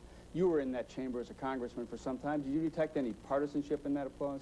Well, I think the only thing that both Democrats and Republicans cheered was let's get rid of this deficit. But other than that, it was almost strictly Republican applause and exaggerated, orchestrated Republican applause. That true on the Iran-Contra lines, too? I think so. I think it was 3/4 of the way through before I saw any Democrats, particularly in the standing ovations where you could see that it was strictly one side and the cabinet doing the standing and the cheering. Professor Radicek, it was also said he had to look good after his prostate surgery, after the stress of the Iran-Contra affair. Chris Wallace and Tom Brokaw pronounced him looking fit. We mentioned here that he looked a little thin. What do you say? Oh, I think he looked thinner, but he looked better. He didn't have those hanging jaws that he tends to have in the cartoons, and his hair looked slick. He looked and sounded very impressive. He always sounds good, though. The thing that you have to look at is what didn't he say? He really glossed over a $175 billion trade deficit, failed farm policy, which is responsible for the tooth souths that we have. Actually, and ironically, Atlanta's growth, to a large measure, is because we in the Chamber of Commerce have attracted foreign dollars to our city. It's not all just things that we are generating here locally. And that's not happening in small towns, and that exacerbates the racial tensions. Professor Radicek, he gave you some good news. Tom, did you have something to say? Well, I just want to ask Don Radicek, of course, who is an expert on consumer prices. You think that this country, Professor Radicek, is prepared to pay higher prices to put up protective barriers so that we have to pay more money for foreign imports coming in? Well, I think the American public won't see it in those terms. They'll look at, can we keep foreigners from closing our mills? Although in the South now, we've closed most of the mills. Textiles today are running at 94% of capacity. Not because we are seeing a boom in textiles, we've shut down everything that doesn't work. Professor Radicek, we got a lot of good news at the top of this speech tonight. Inflation is low, unemployment is low, interest rates are low. Any bad news that was glossed over here? Well, I think the mayor hit it perfectly straightforward, that we have a heavy trade deficit, and although we heard talk about trade, there was nothing that directly addressed how we're going to resolve that problem in either talk, both the Democrats or the Republicans. And we have this huge deficit.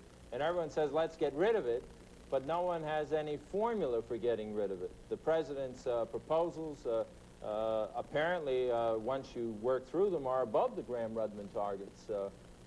And it doesn't look as if the Democrats want to cut, certainly the domestic side.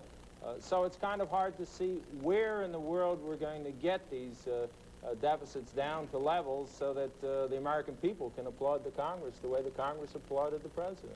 Gentlemen, you heard the Democratic response. Senator Byrd said that the Iran-Contra affair raises real questions about trust and real doubts about competence. Trust and competence are two of this president's long suits. Where do you place him in terms of the politics of these affairs now? I think he clearly makes an appeal for trust. It's the competence question that I think both Jim Wright and Senator Byrd raised that I hope the American people begin to think about. Gentlemen, we have to go back to Washington, to Tom Brokaw. Thank you very much, Don Radicek and Mayor Young and Ken Bodie in Atlanta tonight. Senator Simpson, what about that business about making America more competitive in the world today? The president kind of floated it out there as an idea, but he didn't really back it up with any substance, did he? Well, competitiveness is going to be an overworked word in Washington this session, almost like the word outrageous, which we hear all the time about the president's policies. And I really, when you hear a bunch of guff that what went on in northern Georgia had to do with the president's policies, that was a very unfortunate thing created by a bunch of people who no one really has much respect for, and that's the Ku Klux Klan. Why don't we get that in perspective instead of a lot of drivel about that being the president's policy? Do we need a shrink for the president or a physician? Is that what we need? Or are we going to get on with the action in the United States? We got a ton of stuff to do. Trade deficits, competitiveness, a budget. We haven't seen the Democrats send us any budget yet. We're waiting with bated breath. It's going to knock us all over. You know, you can talk about it all day and all night, but somebody's got to put their shoulder to the wheel. The only ones that have done that in the last 6 years has been the Republican Senate. By one vote, when we wheeled a guy in on a gurney to get a vote to do something for the first time in 30 years with a budget. Talk about rhetoric. It's vapors that fly back and forth between these two bodies. We'll do our work, but this, you know, if you want to analyze and dissect and discuss and desiccate, chomp on, I mean, what the hell does that do for the country? Senator, I'm beginning to get a twitch from the other end of the panel, but before we get back to them, what we want to do now is go to a part of the country where there's a lot of concern these days about America's competitive position in the world economically, the so-called Rust Belt, Cleveland, Ohio, where they are making a comeback as a city once again. For the state now of economic conditions in the Rust Belt, here is NBC News correspondent Tom Pettit. Cleveland once was the 5th most populous city in America. Now it is 23rd, a landmark of the old urban industrial complex stretching from Pittsburgh out to Chicago. A new Cleveland now is taking shape, rising from the ashes of heavy industry, battered by foreign competition and automation. In northern Ohio alone, 27,000 steelworkers have lost their jobs in just 5 years. A bitter strike against USX is not finally resolved. A major union official was arrested for fighting. A major corporation resisted a foreign takeover and then cut jobs. Ohio generally is creating new jobs, but fears more factory closings. In Cleveland, the middle class has left, leaving the poor and better-off professionals and other white-collar types who just missed the Super Bowl. Sean Elway, and the Broncos are headed for Pasadena. Municipal Stadium may be named an official historical landmark, just like the city. We're live at Cleveland City Hall now with Frank Valenta, Regional Director of the United Steelworkers of America, and Robert Mercer, Chairman and Chief Executive Officer of Goodyear. Gentlemen, in a nutshell, how did you think the President did tonight on restoring trust in the aftermath of the Iran-Contra affair? Frank? Well, I certainly believe that, it was a grave mistake that was made, but how are we really going to know how grave it was until a thorough investigation is made? So he didn't sell you tonight? Definitely not. Bob? I think, Tom, that he got his point across in the way that the President is good at getting his point across. And I'm going to leave the Iranian thing up to the investigators, and I think we ought to get on with the real agenda in this country, and that has to be our economic improvement. Well, were you satisfied with what he said about improving American competitiveness in the international trade scene? Well, I'm encouraged that he brought that in as an important point, because I really believe that we have the opportunity in this country to improve our competitiveness. And in fact, if you'll take my own company, the Goodyear Tire and Rubber Company, we are doing that. We do need a little help. I don't think that tax reform, with its dissolvement of the investment tax credit, help business of the type that this country is interested in restoring its competitiveness. And I think that's got to change. Frank Valenta, how does this affect you as a union man? Well, it's a very serious matter for the workers in this country. As a matter of fact, I certainly believe that the foreign competition, they're eating our lunch, and they'd certainly like to have breakfast and dinner as well. And I have to believe that the Reagan administration over these years now has been setting the table for them. With what we have in unemployment, I wish that his address would have, been more considerate of that. And in addition to that, I would have hoped that he would have come up with something to say we were going to get involved in a real program to create employment. Tom? Yeah, I want to ask Mr. Mercer if he has any questions for Congressman Bill Gray of Pennsylvania, who is, after all, the chairman of the House Budget Committee. What would be helpful in terms of the federal budget for your industry, for the rubber industry in this country, Mr. Mercer, in terms of how you could become more competitive in the world trade economy? Well, I think that what I would ask Mr. Gray is that we take a look at tax reform as a number one item. We need the investment tax credit. We certainly need credits for research and development so that we can progress with new products and new processes that make our industry more competitive. And I can tell you that we are doing that and have been doing that successfully until we've seen tax reform affect us. I think tax reform is probably the biggest thing that I would ask. It's kind of out of your area, Mr. Gray, but what are the chances of that happening, do you think, in this Congress, that there will be a fine-tuning of the tax reform bill passed last year? I think that that's a possibility, but I don't think Congress wants to touch the tax reform bill until we see actually how it works. I think Mr. Mercer and Goodyear and a lot of other American companies are trying to do their best to be competitive, but one of the millstones that we put around their neck is the one that was glossed over tonight. The deficit, the domestic structural deficit that is tied directly to that trade deficit. As I pointed out, in 1980, the trade deficit was $25 billion approximately. It's now 170. And one of the problems that Mr. Mercer and other private sector leaders have is competing in a world where we've got the kind of domestic fiscal problems that we have. So I would just simply say one of the things that I think we've got to do is we've got to reduce spending of the federal budget. We've also got to make some choices, tough choices, as where we're going to make those reductions.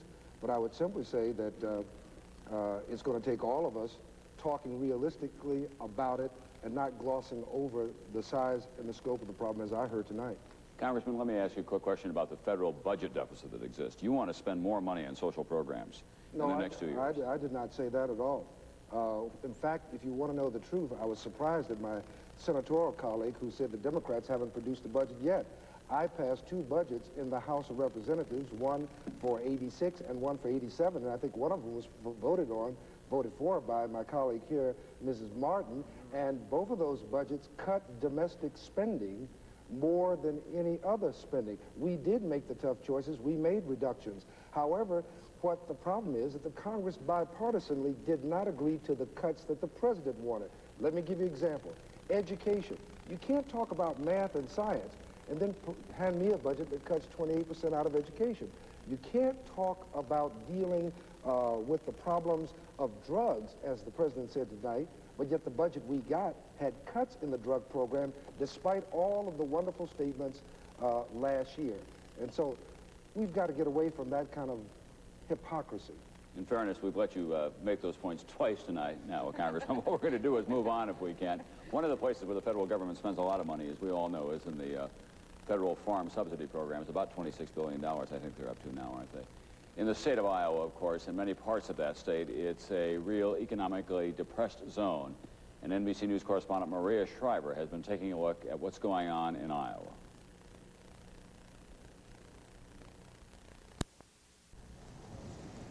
Wintry nights in Iowa. The concern is about the economy.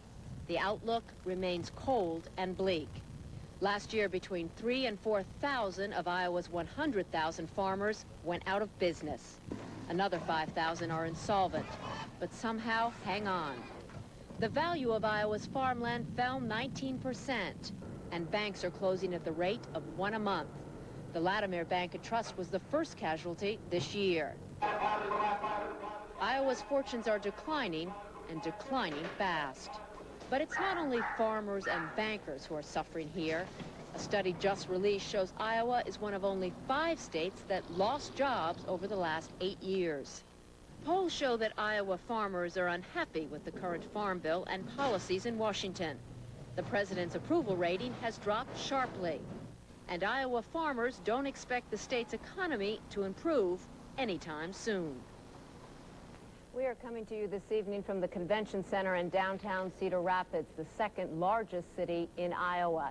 And we are being joined this evening by 2 people who have been very affected by this farm crisis. What you see also behind me, I should say, is a farm show. There have been farmers and people involved in the farm business coming in and out of this convention center all day long.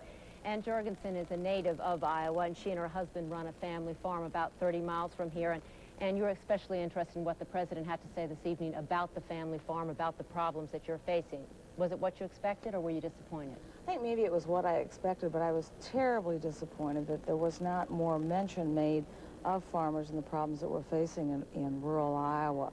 I can remember a few short years ago that the farm prices and the prices that consumers paid were important enough that we had embargoes placed upon our goods to keep the price down for the consumers. We also had embargoes placed upon our goods for foreign trade reasons.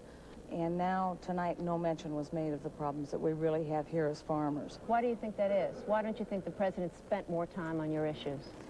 I think some of our problems they're not easy problems to solve. They're very difficult. We have a lot of concerns about fair trade and free trade. We're not trading on a level table. We've got a tremendous amount of surplus that we need to get rid of before we can get back to where the prices are profitable for us. And I think some of those are very real problems and difficult problems to solve. Also joining us this evening is John Crystal, who used to be in the cattle business, now lives in Des Moines and works for the Bankers Trust Company. And I know you're very concerned about what effect this farm crisis is actually having on the rest of the economy in rural America. If farm foreclosures continue at the rate we're seeing today, if the problems persist, farm policy is not changed dramatically, what's rural America going to look like in 5 years from now? The farm program is an expensive flop. And the farmer economy is in bad shape. It's now rippling through the farm suppliers and the small towns and some that are not so small in rural America. And it's kind of chapter 2 of a bad novel. But are you saying that perhaps 5 years from now there won't be any young people left here? Ann was saying that she's going to tell her children not to seek their future on family farms.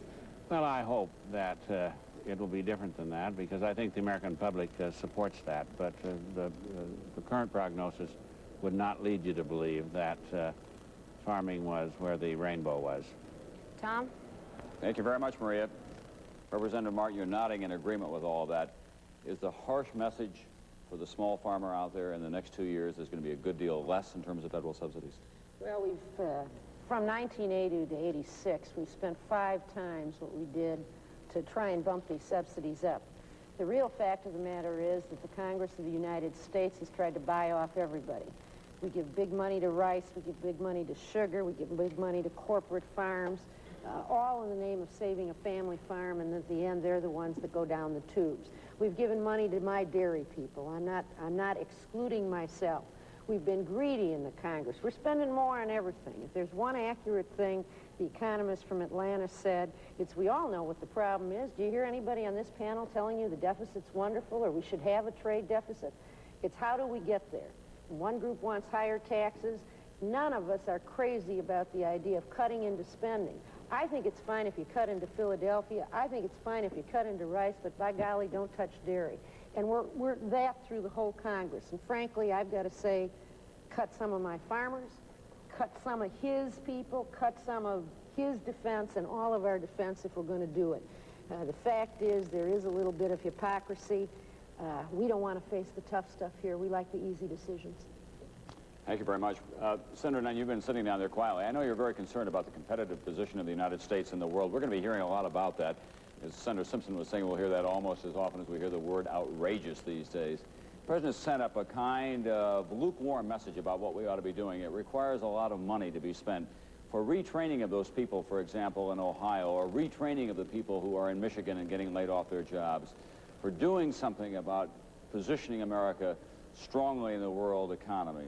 Do you think that enough is being done in that area? Well, I don't think enough is being done in terms of competitiveness. I think education has to be emphasized. I think the President is exactly right in terms of going for more job training. I think we have to have a goal in the United States of making our educational system from kindergarten right through a master's degree the best in the world. I think we also have to have a goal of technological superiority in the world, both in terms of military and in terms of making sure we can find ways to get that military technology out into the commercial arena. Those are worthy goals. The question is, how do we carry them out? I don't think they can all be carried out at the federal level. I think we have to have the state governments. I think we have to have private enterprise, all of those things. I agree with what Lynn says about the sacrifices, too. We all have to make a little sacrifice. If we'll all make a little sacrifice, then no one will have to take a big sacrifice. But the way we have polarized the issues on the deficit, and I'm afraid the President did it again tonight, and the Congress does it also, everybody that has studied the problem knows that you've got to have both more revenue and you've got to have less expenditure, but we seem to not be able to come to grips with that. In San Francisco tonight, NBC News correspondent George Lewis is standing by with a man who has spent a lot of time in the last couple of years thinking about and studying and reporting on the President's Commission on Competition in the World, the American competitive position in the world, and also with a well-known American journalist who worries a great deal about our social standing. Here's NBC News correspondent George Lewis in San Francisco. George? Tom, it's a rainy night here in San Francisco. We're at the top of the mark in the Hotel Mark Hopkins Intercontinental, and with us, Bob Maynard, the editor and president of the Oakland Tribune newspaper, and John Young, the chief executive officer and president of Hewlett-Packard, widely regarded as one of America's best high-tech companies. Mr. Young, you've advised the president on making this country more competitive. Is he taking your advice, and what should we be doing in that regard? Well, I think it's just great news, George, that the President has taken leadership in this important subject. Competitiveness is directly linked to our standard of living, which we have to earn in the world markets every day. So it's a very personal thing for all of us, and I'm glad he's taken the leadership. Our agenda that we recommended when I chaired the President's Commission is pretty much contained, I think, in the points he ticked off today. I hate to be redundant with the other panelists, but the deficit has got to be at the top of the list. Crowds out domestic savings, it raises our interest rates, and it's just tilted the whole world economic situation, and probably most of our trade deficit is directly related to this federal budget deficit. So that's a key area, along with education You know, our kids are going to have probably 5 different jobs in the technology world of tomorrow. The right preparation is the key to personal mobility. Training and retraining are right at the top of the list. Also, the things we recommended to the president. Mr. Maynard, the president got an awfully big hand when he talked about the points on Iran and the Contras. How do you think that's going to play here in this town? Well, I think there is still a great deal of question as to what went on in this administration over the last several years with respect to how our foreign policy was conducting it, who was conducting it, what is our present policy in such vital areas as those to which Senator Nunn referred. I'm thinking particularly of the Iran-Iraq war, and I think it's those kinds of questions remain to be answered by the investigations that have yet to be conducted. Tom? Thank you very much. George Lewis, who's in San Francisco tonight, talking with John Young of Hewlett-Packard, and with Mr. Maynard, Robert Maynard, who, of course, runs the Oakland Tribune out there. To our panel, thank you very much. We'll be back in just a few moments with some final thoughts on the State of the Union, 1987.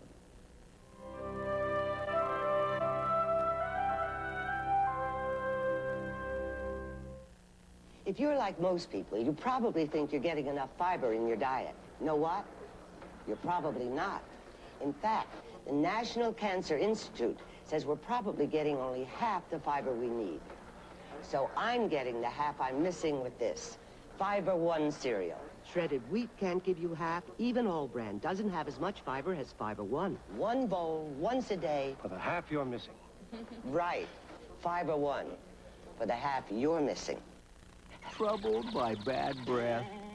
Hiding your face in shame? Because nothing seems to work? Then naturally you need a Milk-Bone dog biscuit. Every delicious crunch of Milk-Bone helps scrape away plaque and food particles that can lead to bad breath. In fact, no other leading dog biscuit gets your teeth naturally cleaner and whiter or your breath fresher. Get Milk-Bone dog biscuits because naturally every dog wants fresher breath. We asked 1,000 doctors if stranded on an island, which would they want? Tylenol, extra strength Tylenol, Advil, or Bayer? More doctors chose Bayer, nearly 2 to 1 over extra strength Tylenol. Bayer, the wonder drug that works wonders. When you need a laxative, you want your mom. This mom. Phillips Milk of Magnesia. M-O-M. Phillips gives you easy relief, not harsh. Mom knows what's good for you. Nobody treats you better than Mom.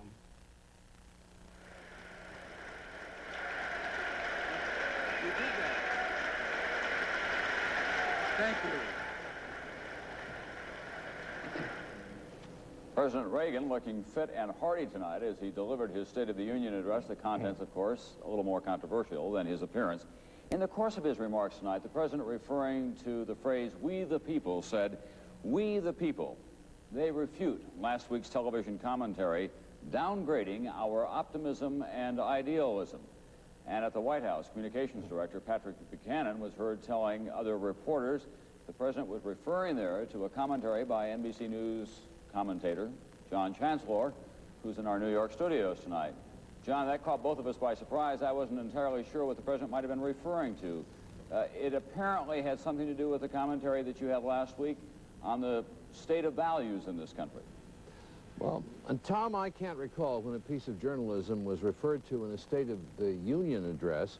It was a commentary, apparently, that I wrote on the anniversary of John F. Kennedy's inaugural address 26 years ago this month.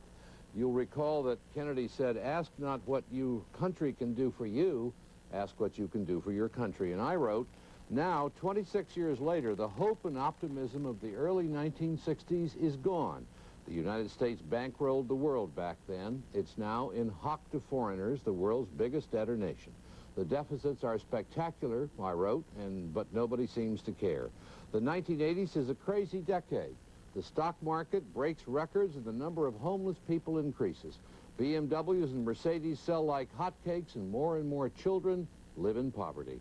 Some of us," I wrote, "wonder what kind of people we have become. Private greed seems to have replaced public good." And I ended by saying, "Ask what you can do for your country." That certainly sounds old-fashioned these days. The slogan for the 1980s is, "I want mine and I want it now." Well, Tom, that's what seems to have caught their attention. Well, it caught in an entirely different fashion, John. Thank you very much for being with us tonight.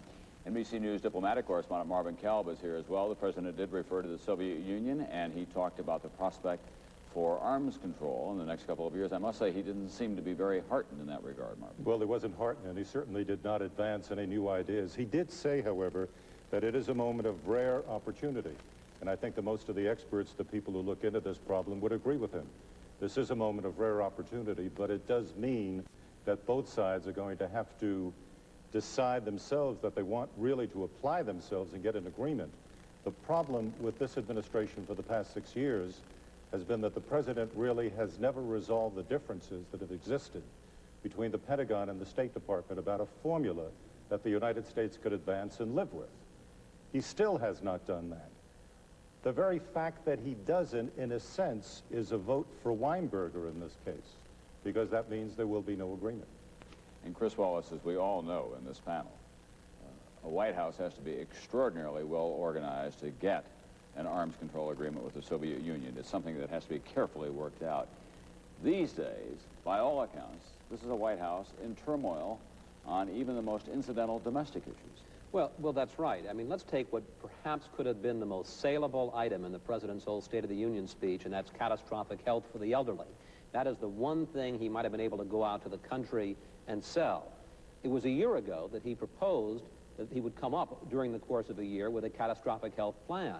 But because of continuing divisions within the White House and the administration, not on arms control, but on something like catastrophic health, and also I think it's fair to say because of the preoccupation with Iran, 1 year later he was unable to come up with a plan, and he's still saying, in a few weeks or a few months, I'll come up with a catastrophic health plan.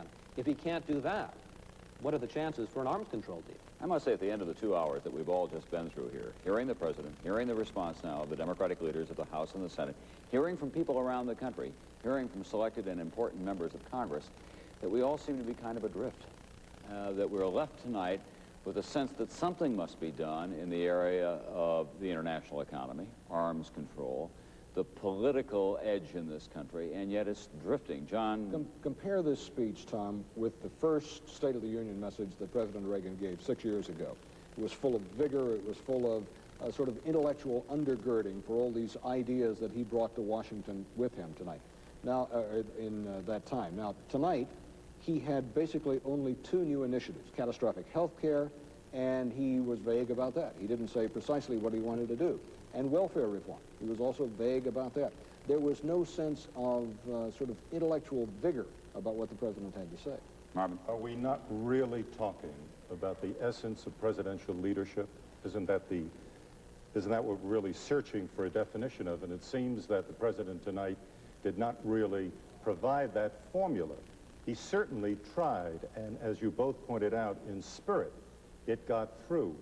But in the substance, in arms control, on the catastrophic insurance, etc., you did not really have the layout of the plan that people could embrace and know to be theirs. You know, Tom, I can't help but come away from this whole evening feeling it's a missed opportunity.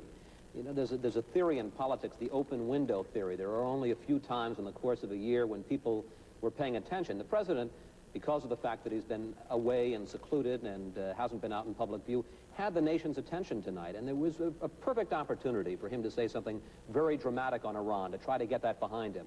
A perfect opportunity for him to come up with some kind of dramatic new agenda. So tonight we would have been not talking about the old issues, but the new issues, and kind of mopping our brow and saying, my God, the great communicators come up with something new.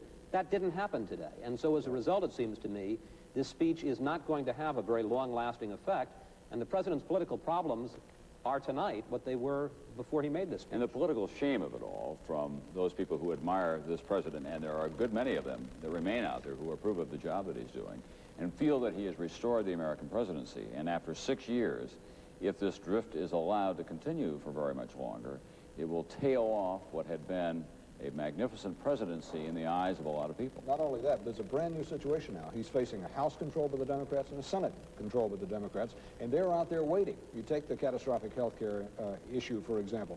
The Democrats have grabbed that issue. They held hearings yesterday. They're already starting to run with it, and they're going to say to the president, here, we're going to present our plan to you.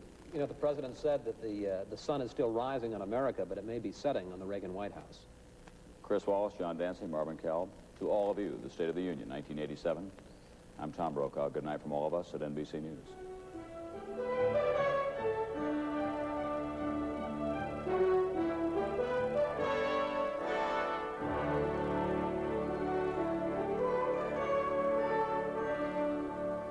State of the Union has been an NBC News special. Coming up on 11 Alive News tonight, in his first speech of the year, President Reagan admits mistakes in the Iran arms deal, but says it's time to move on. New worries that hostage negotiator Terry Waite may now be a hostage himself. And a look back at the space disaster that shocked the world. Good news for the Hawks. The Braves pick up 2 new pitchers. Art will have those stories. And Johnny has the word on some new North Georgia snow. 11 Alive News tonight, coming up next. You won't want to miss the next edition of Ask Dr. Ruth. Because this is going to help a lot of women out there. It's harder for a lot of women than it is for me because I am so out in a social world. When I used to date a long time ago, the only thing that I was always wrong with is I always said to them, did you tell whoever it is how short I am? And I think you have to be genuinely interested in another person, which immediately pulls you out of yourself. Ask Dr. Ruth, tomorrow morning at 11:30 on 11 Alive. Atlanta slam dunks for autism, and NBA champ Spud Webb leads the way. Art Eggman and I are looking for the best slam dunker in Atlanta. And at the same time, help shed some light on autism. Autism is a lifelong brain disorder causing severe problems in learning, communication, and behavior. Age group prelims will be held here at Georgia Tech February the 14th and finals at the halftime of the Atlanta Hawks game. For sign-up information, call 451-0954. 11 Alive is doing it for kids' sake.